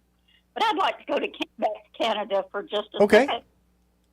Not only do they have this huge tariff on milk, that's drinking milk. They have tariffs like that on all milk products. It includes butter. Oh, really? Oh, yeah. It's on every milk product. It's huge. And they've been doing this for years. They didn't used to let you bring in maple syrup from the United States. I remember that. I think they'll let you take in maple syrup. They import some of it now, and they they'll use the American maple syrup to cut their maple syrup, and then they turn around and sell the maple syrup as 100% Canadian, which is kind of crummy of them. They should at least admit what they're doing, but they don't. Oh, they're not going to do that. They will not import honey or blueberries or cranberries. You can buy a Cuban cigar, but you cannot buy American maple syrup there. That's crazy. Don't ask. And the reason that Canada's having some issues now with their military is up until now, they've always known that they didn't have to have that big of a home military because they always expected the United States to pick up and defend them. That's exactly Think right. about it. Oh, that's exactly right. They need to be picking up their own military, and they need to start doing it, which is what Donald Trump is attempting to get them to understand that they, like a lot of Europe, that they need to be doing instead of counting on the U.S. to always be there and take care of them. A lot of Americans have gotten really tired of defending other countries that turn around and stab us in the back. Yes, ma'am. Sometimes that includes Canada. Agreed. So thank you guys. Appreciate it. Keep up the good work. And yes, it would be nice to hear Troy Towns again. Talk to you later. Appreciate See you, Thunder. 272-9228. And Greg said, wasn't trying to call you out on terrible at calendars, too. No, that's all good, Greg. I do need to be called Every chance out. you get, Greg, call him out. Yeah. No, I need a lot of correction. Absolutely need a lot of correction. With a ruler? I don't know if with a ruler is what I was thinking of. You're more of a belt guy? No. Whips and chains? How about just, like, correcting me? Like, yeah, but say, Joe, you got this wrong, like, and do better. But you have to leave impact. No, you A don't good have to. correction- Why, a good correction why do brings you impact. immediately go to corporal punishment? Maybe that's the way I was raised, Joey. Let me see how that's working out. Wonderfully, Joey. Yeah, it's working out great. Working out just fantastic. It's got to be fine. Again, 272-9228. As I look over at 1819 News, because they always update after 2 o'clock, story out of Pickens County. A former ombudsman with the Haitian government is being detained in Alabama as he faces corruption charges in his home country. According to ICE, in their detainee database, Renan Heduville, or Heduvier or something like that. Heduvier. I like Heduville better. Renan is being held in a facility in Pickens County Detention Center. Mm-hmm. Heduville is accused of embezzling nearly $130,000 of public funds while he led the Office of Citizen Protection in 2017 to 2024. The Haitian Times reported he is also charged with awarding illegal public contracts, abusing his office, and obstructing justice. So he was just arrested in Alabama. I'm glad we got him. Yeah, we got him, folks. We got him. We got him. Yay. You got to wonder who else is sneaking around. And, there's a lot of folks wondering, like, this new I-10 bridge to South Alabama, what to name it. We're really going to build this bridge. I think they're going to try to. But Cindy Myrex from Coleman, she's a state representative. Okay, what's she like? She suggested name of the new I-10 bridge in South Alabama, the Dolly Parton Memorial Bridge. Can't argue with that. But others have recently suggested the Donald Trump and the Jimmy Buffett Bridge as their names. Ooh, buddy. I got you there now. That's going to be a tough call. I don't know. My money's on Buffett.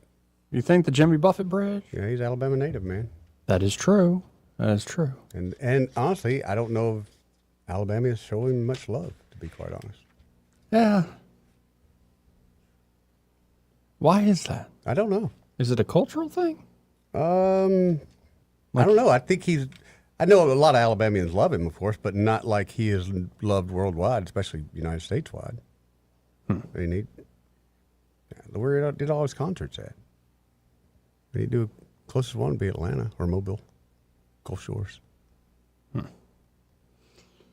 that man. He was a great man. Yeah, it's interesting who gets the accolades at the end of the day. Mm-hmm. is very interesting. Hey, what was that joke yesterday about Dolly Parton? Two beautiful hits.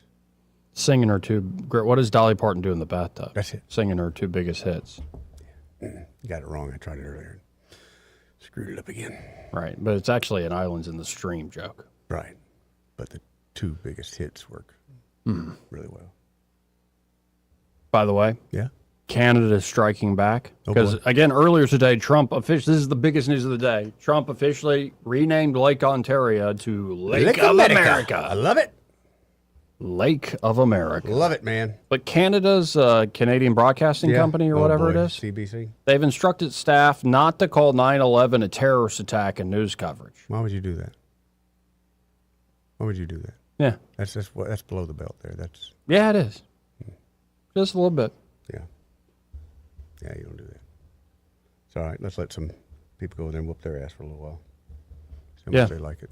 The Canadian Broadcasting Corporation instructed its staff not to refer to the killings on 9/11 as terrorist attacks ahead of its coverage of the 25th anniversary, which, again, you think about America 250, but, it will be 25 years since that day coming up here in September. Man, that's wild. The public broadcaster reaffirmed that it would avoid using words like terrorist and terrorism when describing events, directing its staffers to follow the longstanding company policy that previously landed them in hot water during their October 7th, 2023 coverage. Do not refer, this is from an internal memo, an actual quote, do not refer to the September 11th attacks as terrorist attacks, the memo reads. The hijackings led to passenger jet crashes in Washington, D.C., Pennsylvania, and Manhattan. The World Trade Center was destroyed. By who? Who did the hijacking? Somebody's name on that memo, Joey? The memo was signed BB, which the Toronto Sun, which first published the letter, identified as Bassem Bashra. Yeah, he sounds like a good old boy. Senior Director of Journalistic Standards and Trust at CBC News.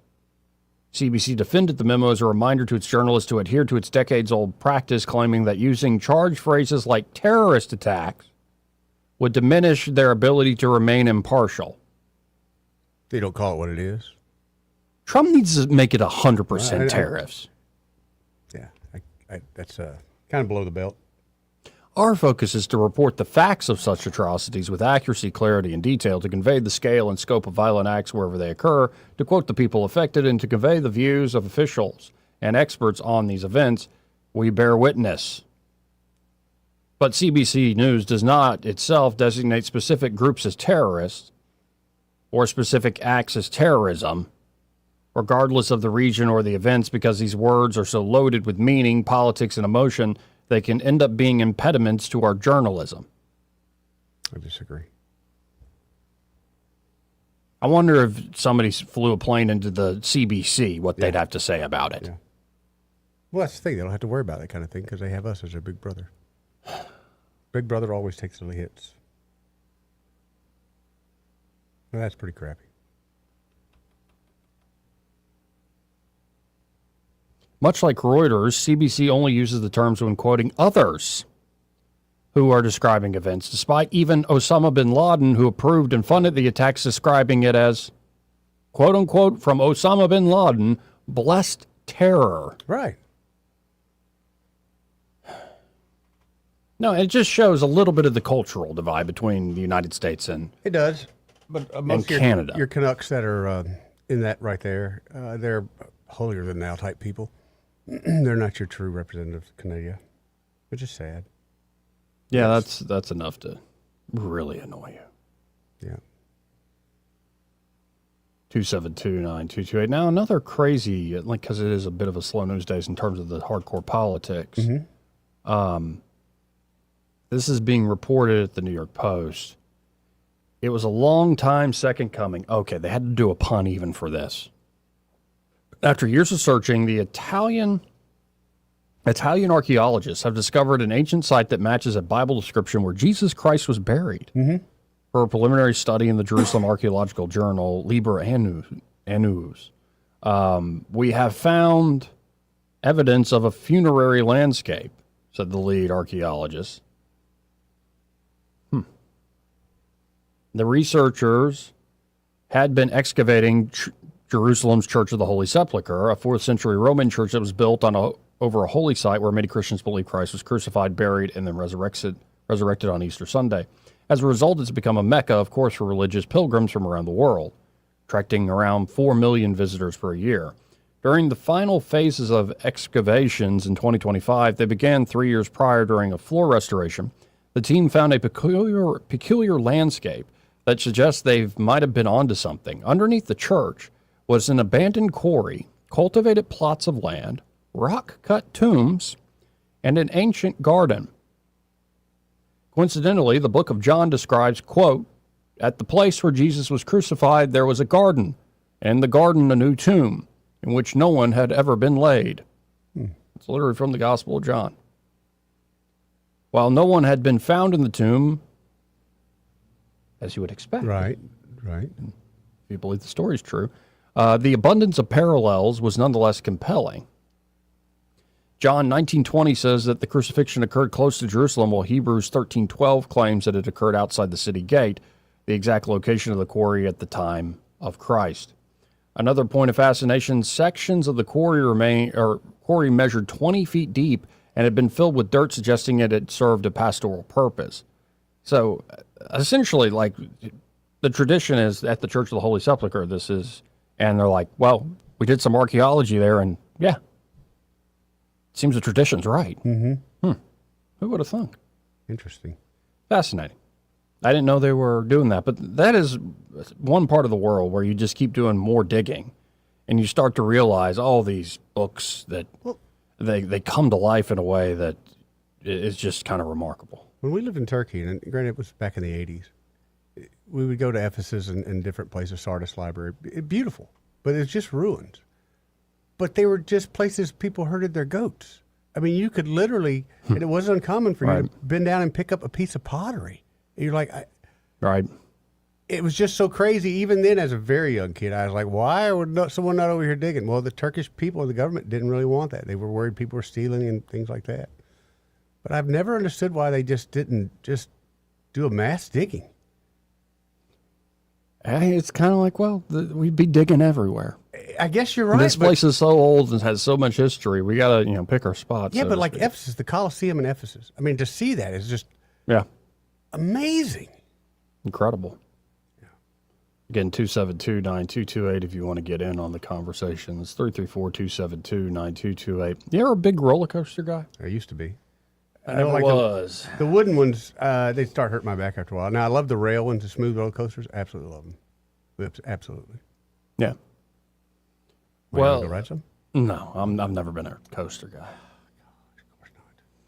Of course not. Of course not, yeah. Yeah, I'm good, man. I'm good. Well, and especially after hearing a story like this. Okay. Six Flags had to actually close one after the latest victim needed emergency brain surgery. Oh, good Lord. It's a Six Flags roller coaster. It's been linked to 2 deaths and numerous injuries over the past 24 years. It's been shut down after 2 riders suffered catastrophic injuries and needed emergency brain surgery in incidents just days apart this summer. Oh, wow. Officials at the Magic Mountain theme park in Valencia, California, finally took action to close the troubled 24-year-old X2 coaster after the pair of latest terrifying incidents last month in which riders were injured. The first mishap occurred on July 5th when Pamela Goulian, 40 of Hawaii, took the ride while visiting the park for her daughter's 16th birthday and repeatedly struck her head against the headrest as the coaster careened at up to 80 miles an hour.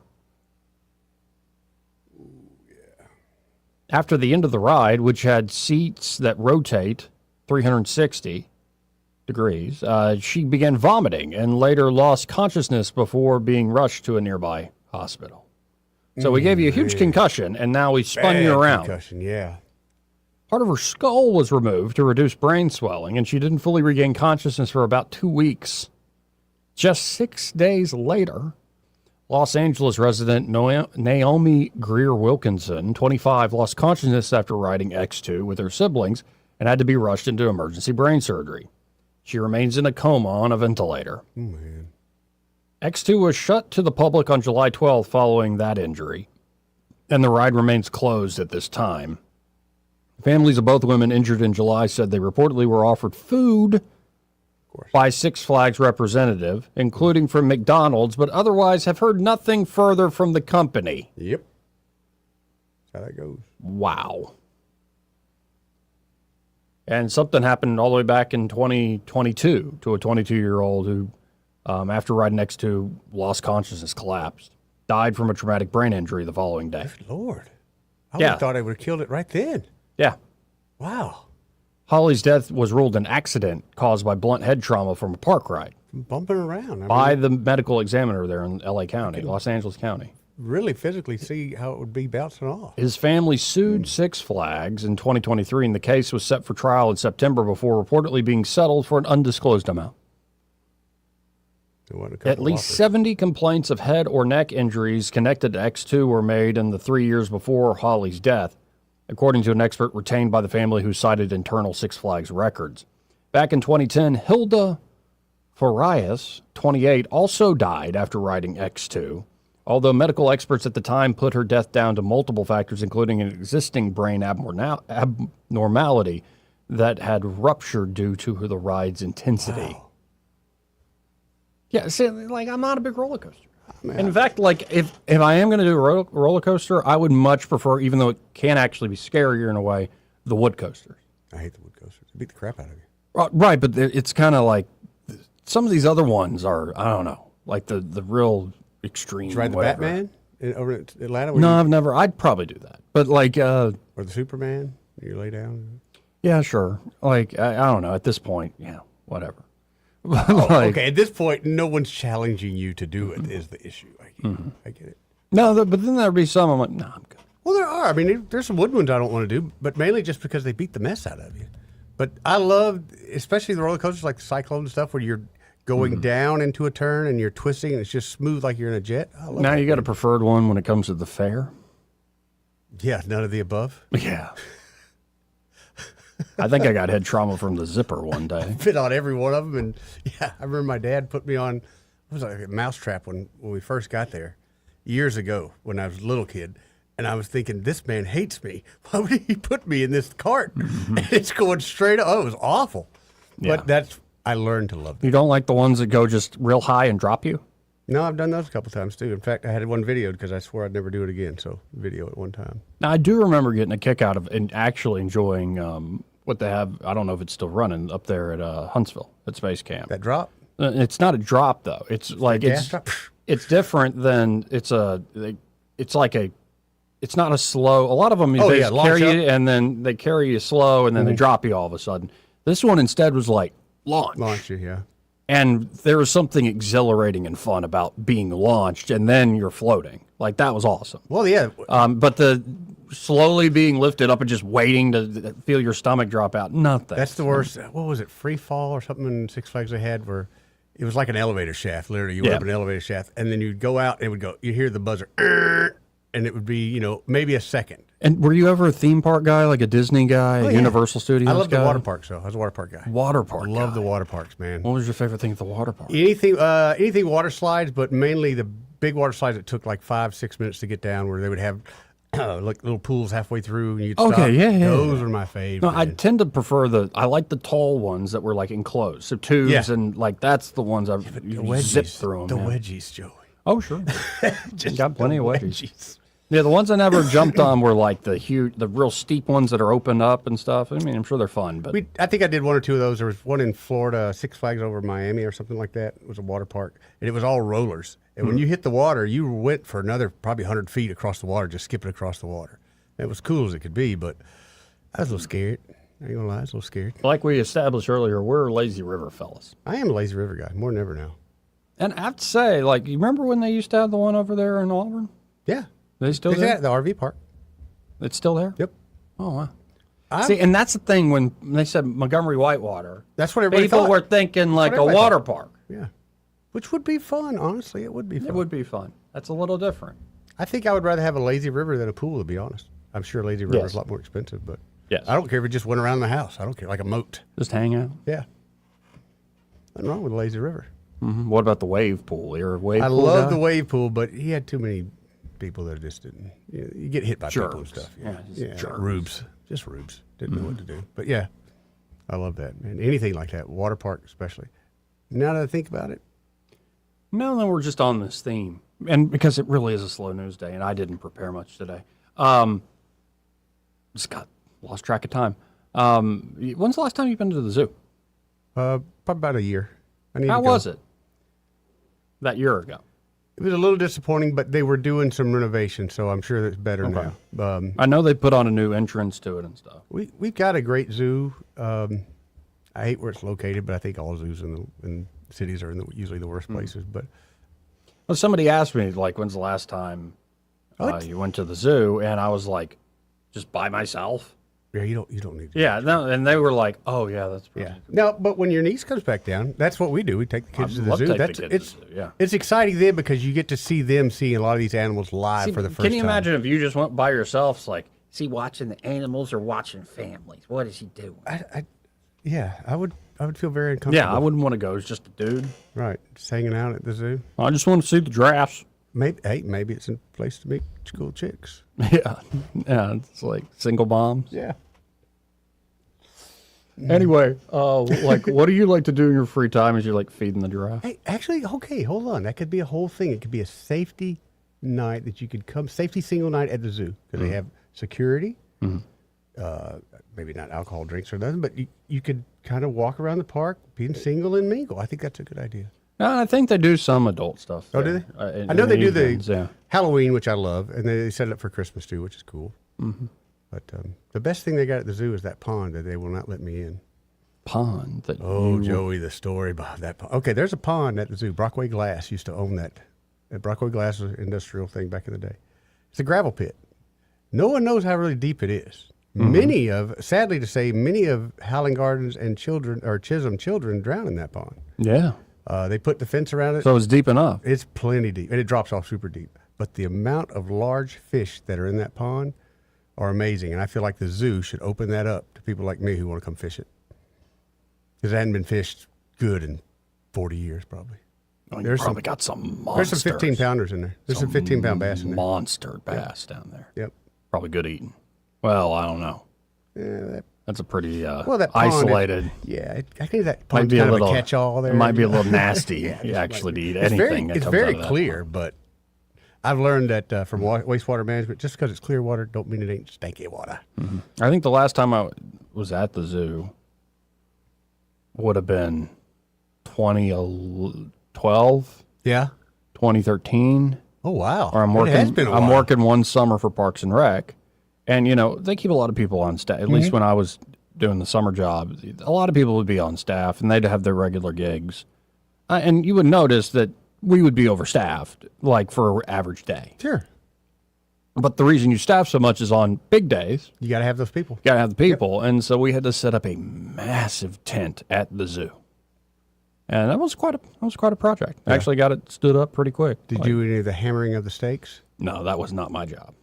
Them dudes? I was just more part of the crew of pull. Yeah. And you had the good job, Joey. Yeah. Them dudes that hammer the stakes, don't ever let one of them hit you. No, and I'm glad I wasn't running the operation because I would have to figure out, I'm not good with tools. I'm like, what is this? But then it was kind of great. But then I'm like, oh, this is why they have these many people. I mean, that's what you have to. Granted, half the day you're probably not doing nothing, but the other half you need twice as many people. So. And I have a vague memory of coming in like the part of the zoo that isn't open to the public. Kind of like the back end. Yeah. Where some animals are being taken care of too and staying. Yeah. By the pond. By the pond, man. You got something about that pond. Dude, that pond is many of Howling Gardens and Chisholm folks have many of. I would love if somebody just goes, I don't want to go, but like somebody else should go by the zoo and give us a report on how's it. What are the exhibits like? What? I'm too worried, Joe. Was there a particular animal you liked at the zoo? Too worried. One of our audience members would drive by the zoo now, hold their phone out the window, and hear the gunshots and say, "Yeah, no. There's something going on at the zoo." No. But when I was a kid, this is no lie. We had a lion, or they had two lions. Yeah. But you would hear him all night long.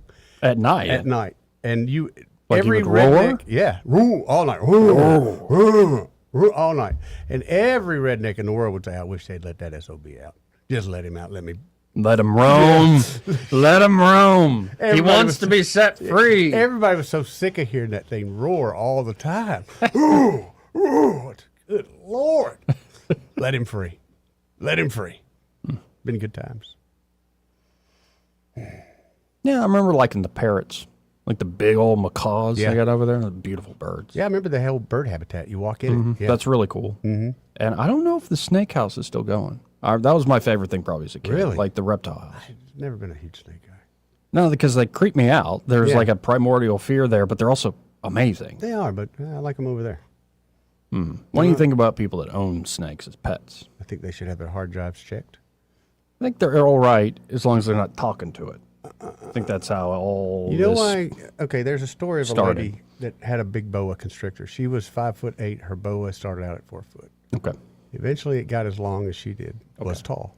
Yeah. And it used to lay beside her in bed. And she would tell her vet, "My snake loves me so much, he lays beside me every day." No, like this And is finally don't the finish vet the came back story. and said, "Hey, the reason he's doing that is because he's sizing you up because one day he's going to eat you." Yeah. Guess what, Joey? That's what happened. She Joey. got eaten? She got ate.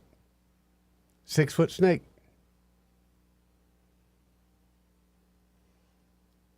That's what happens on a slow news day. That's an awful story. That's a fat snake. After that, Oh, it was worse than that. Was Dewar, a company that helped build Hyundai. They built some stuff over in the jungles, and there's a worker that went missing, and they found the snake that had the worker in him. They sliced that snake open, and there he was. Anyway, we got to hit a break. And there's other times. Yeah, let's stop talking about animals eating people. This part of the program brought to you by Bo Goodson and the Goodson Group. And there at the Goodson Group, Bo and his team are ready to help you, whether you're looking to buy or sell property. That could be a land or a house here in the Montgomery and surrounding areas. Bo's been working in the River Region real estate market for about half a century. And not only can they help you there at the Goodson Group with buying and selling property, but they have management services available should you want to rent out, say, your home. Which is a great idea in this market, but why not have a great team like the Goodson Group manage it for you for a reasonable fee? And at the Goodson Group, really, it's just a matter of getting in touch with them, starting the conversation. You can always learn more at thegoodsongroup.com, but to start the conversation, just call them up at 551-0225. That's 551-0225. Bo Goodson and the Goodson Group. Want to carry News Talk in your pocket? Download the News Talk 93.1 app from the App Store. Available on iPhone and Android. Never miss a moment. Download now. Tired of spending your weekends fighting weeds, patchy grass, and a mower that never starts? Mosley Lawn Pros is the solution. They handle residential and commercial lawn maintenance, landscaping, cleanups, and property care so you don't have to. They show up on time, do the job right, and leave your lawn looking sharp every time. Stop stressing over your yard and start loving it. When it comes to your lawn, call the crew your neighbors and local businesses trust. One call, one crew, problem solved. Mosley Lawn Pros, built on hard work, driven by quality. Find them today on Facebook or Google. This is your roving reporter. Today I'm talking with a man from outer space. What's up, Earthling? I see you've landed your spacecraft over there in that field. That's right, man. My question is, why have you landed here on our planet? I came to see David Ernest, the asset preservationist. Yeah, man. I wanted to see if he would take a look at my portfolio for me. Well, before you make the trip over there, call him on his toll-free number, 833-596-7233. And I understand those last 4 digits spell out the word safe. That is correct. Funny thing happened the last time I came to Earth. What was that? I went to the Walmart, man. Yes? And I accidentally went in the back door. How did that work out? Well, they stopped me and very gently told me that I needed to go around front and come in. And then what did you do? I said, cool, man. Take me to your greeter. You flew millions of miles just for that. Hey, man, I don't ride them. I just read them. Beyond the Forecast with meteorologist Ben Lang on the 2023 Selma tornado. We were here in the studio. The tornado didn't hit us. We were just fine. We're still able to go to work the next day. But for other people, their lives have been upended. That's really tough. It is a big deal to be able to use my knowledge about what's going on with the weather to hopefully be able to keep folks safe. Ben Lang, part of the Action 8 weather team, your weather authority. For too long, Alabama's statewide news companies have shamed us for our conservative Christian values. Alabama deserves a news company that cherishes our culture, a company that isn't bought and paid for by the powers that be. 1819 News is that company. Run by Alabamians for Alabamians, 1819 News celebrates what is good and beautiful about our state, while exposing those who work against our values in secret. Just go to 1819news.com to learn more. Subscribe to our newsletter. That's 1819news.com. Trust is the number one reason why a patient chooses a healthcare provider. Adams Drugs has been your trusted healthcare provider since 1962 and has been voted the number one pharmacy in the River region for many years. We strive each and every day to provide you the level of healthcare you have come to expect from Adams Drugs. The employees at Adams Drugs take pride in developing relationships with their patients, from making sure your prescriptions are filled correctly to getting to know you and your family's needs and following up on any questions you may have. Adams Drugs employees deliver top-notch service. We ask you to visit us at any of our locations in Montgomery, Prattville, Wetumpka, Millbrook, and Pine Level Marbury and give us a chance to earn your business. You can find us at adamsdrugs.net for the location that is nearest to you. Adams Drugs is your local, independently owned Health Mart pharmacy. Health Mart, taking the time to listen and care. This hour of News and Views is brought to you by our good friends at Cole Plumbing, 279-8919. Cole Plumbing is number one in the number two business. You don't have to dig a hole. They have proprietary pipelining technology. Ask them about their tankless water heaters. Remember, when you have trouble with your bowl, call on Cole. Rich Thomas Weather is brought to you by Wiley Sanders Truck Lines. Truckers, listen up. A $2,500 sign-on bonus only at Wiley Sanders Truck Lines. Work for a company that puts God and family first. 855-777-9785. Wiley Sanders Truck Lines. Rich Thomas Weather.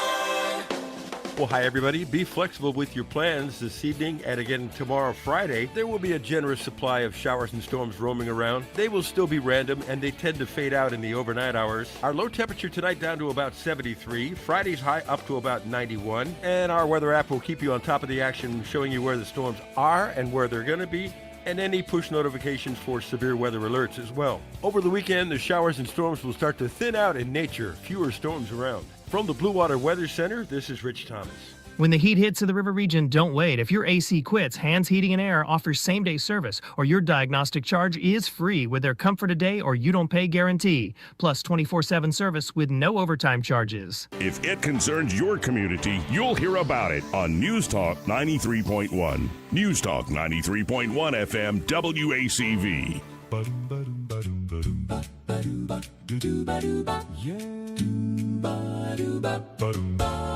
Middays, short drive, north side, west side, south side in Montgomery. It's I-J-O-E-Y, Joey Clark and Eddie Bader.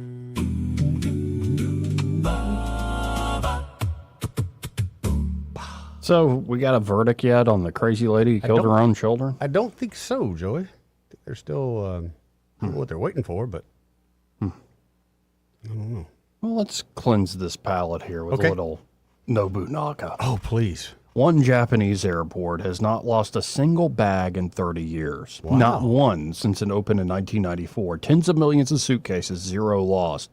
But here's the part nobody tells you. Stand at a baggage carousel in Japan and watch. Every suitcase comes out standing upright, handle facing you, ready to grab. If it rains, someone wiped your bag dry before it hit the belt. Nobody asked them to do this. No airline charges extra for it. There's no tip involved. Tipping doesn't exist here. Somewhere behind that wall, a worker you will never meet decided that your first minute in Japan should feel like being welcomed, not processed. Americans call it insane attention to detail. Japanese workers call it something simpler. If the job is handling people's belongings, then handle them like they belong to someone, because they do.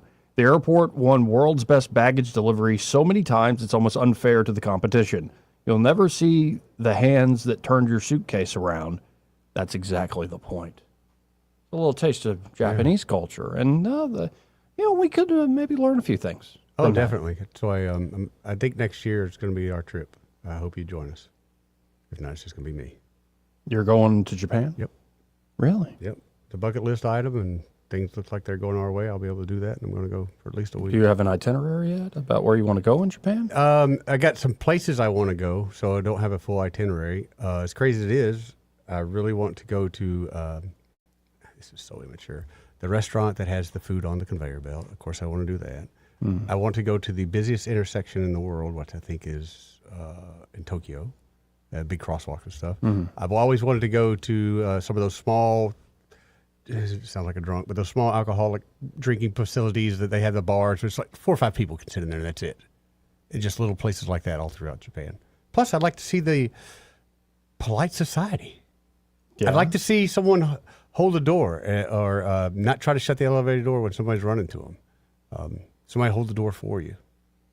I kind of really want to see that. Plus, have you seen, Joey,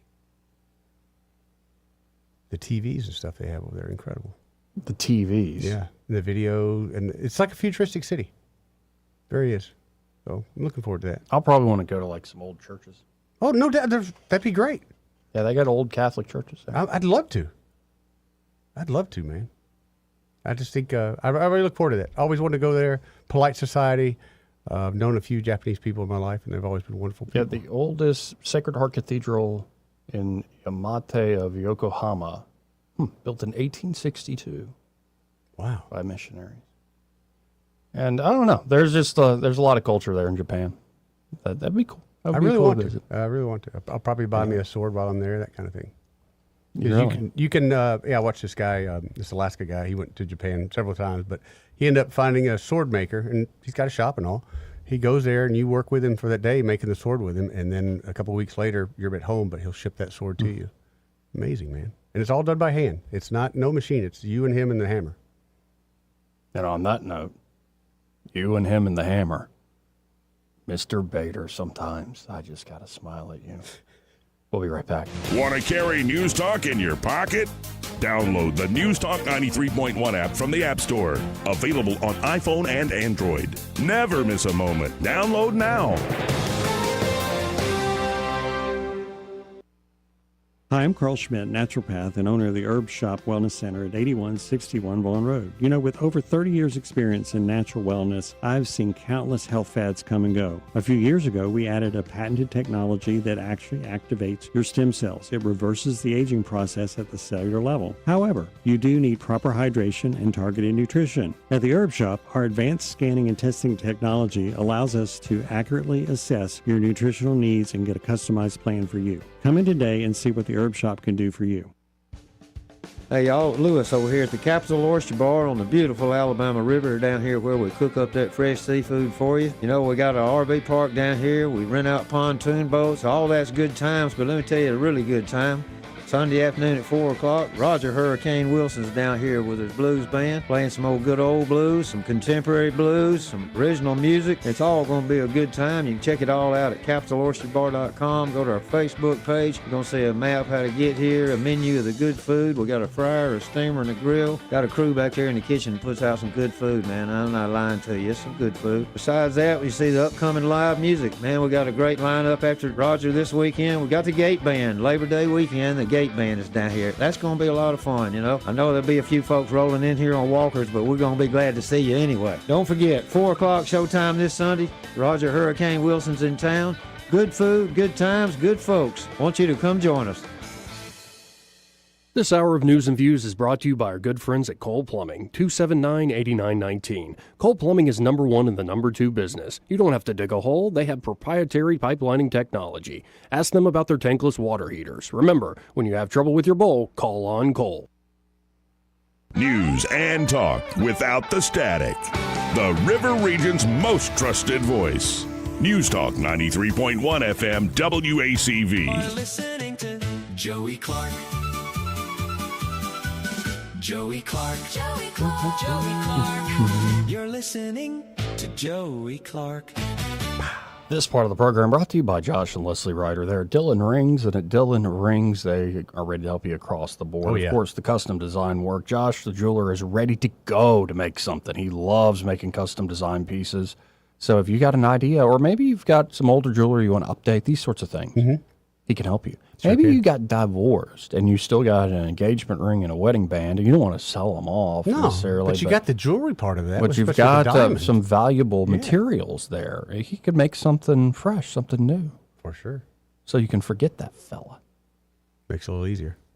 And, of course, they can also do spa treatments. So maybe jewelry you wear all the time that looks like you wear it all the time because you love it and wear it every day. But what if it could shine and shimmer like it's brand new again? Oh, that'd be great. And, of course, repair work, especially if gemstones are starting to get loose and rattle a little bit. Maybe your ring finger's too small or too big now. Mm-hmm. Need adjustment. You need to adjust the size of your ring. They can do that sort of thing.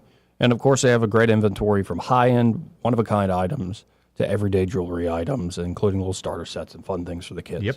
So check out Dillon Rings today. Just stop by 119 Brown Springs Road here in Montgomery, and be sure to tell them that Joey and Eddie, those fellas on the radio, sent you. And then also, we normally talk to Ray Bowles at this time. He's taking a little day off today. He's at the beach. Yeah, he was. All right. Soaking up the sun. So, but I imagine there's still some folks there at Prattville Carpet ready to take your call at 285-8117. You know, somebody's there, Joey, and they give the best discounts. They do. Yes, they do. I don't want to say his name because apparently there's fights about that. Yeah, there's a bit of a rivalry going on. He does get the best. But if you're looking for new carpet, new hardwood, ceramic tiles, so maybe the bathroom or new backsplash countertops in the kitchen. That'd be beautiful. And they're learning all sorts of new tricks of the trade, by the way, too. Like the epoxy flooring. Yeah. Really cool stuff they can do for you there. So just call them up, 285-8117. They'll come out and do a free in-home measurement. You pick out the product you want to lay down to get it done. Just that simple. And be sure to tell them that Joey and Eddie, those fellows on the radio, sent you. People still remembering Dolly Parton today. Yeah. I got a feeling, and I don't want this to come off wrong, but I think Halloween, that's going to be your number one seller, Dolly Parton outfit. I think that's going to be your big thing. And we're still waiting on the jury deliberations on the woman who killed her own children. Yeah. Is it wrong for me, Joey, and you're going to tell me it's wrong, I think people like that, we should harvest the organs. There's a lot of good people that need organs, and there's a lot of bad people that are wasting them. No? No, I don't think we should harvest their organs. I think they should be burned outside the city walls. Well, then nobody should touch it. Get good As I said earlier, they didn't go far enough in Salem, Massachusetts, those many decades ago. I forgot about that. As I visited Salem, Massachusetts, I'm like, oh, it looks like the witches have taken over. Really? Actually, it's a really great restaurant. It had some, like different variety of oysters from up there. It was pretty nice. It's freaking awesome. But it's oyster season, too. Actually, Salem was a lovely town. A little cold, but a lovely town, actually. But there's a whole section where I'm like, it's a little... Didn't go far enough? A little creepy. They didn't go far enough. I love that. And you start to see the politics coming out of that place. I'm like, they did not. Yeah. Because the lesson's always like the heavy-handed and like moral craze and all that stuff. And it's like, maybe the hand was too light. Ooh. Anyway, man, I'm open-minded about it. Yeah, not blaming anybody or anything. Sounds like it. Not blaming anybody for anything. Anyway, y'all stay tuned. Happy Hour with Greg Budell. He's next. Broadcasting from the Riverside Chevrolet Master Control Center, this is WACV Cusana, News Talk 93.1 FM. When it's Chevy, it's Riverside. With SRN News, I'm Bob Agnew in Washington. There's a new tropical storm named Dolly brewing in the Atlantic. It's far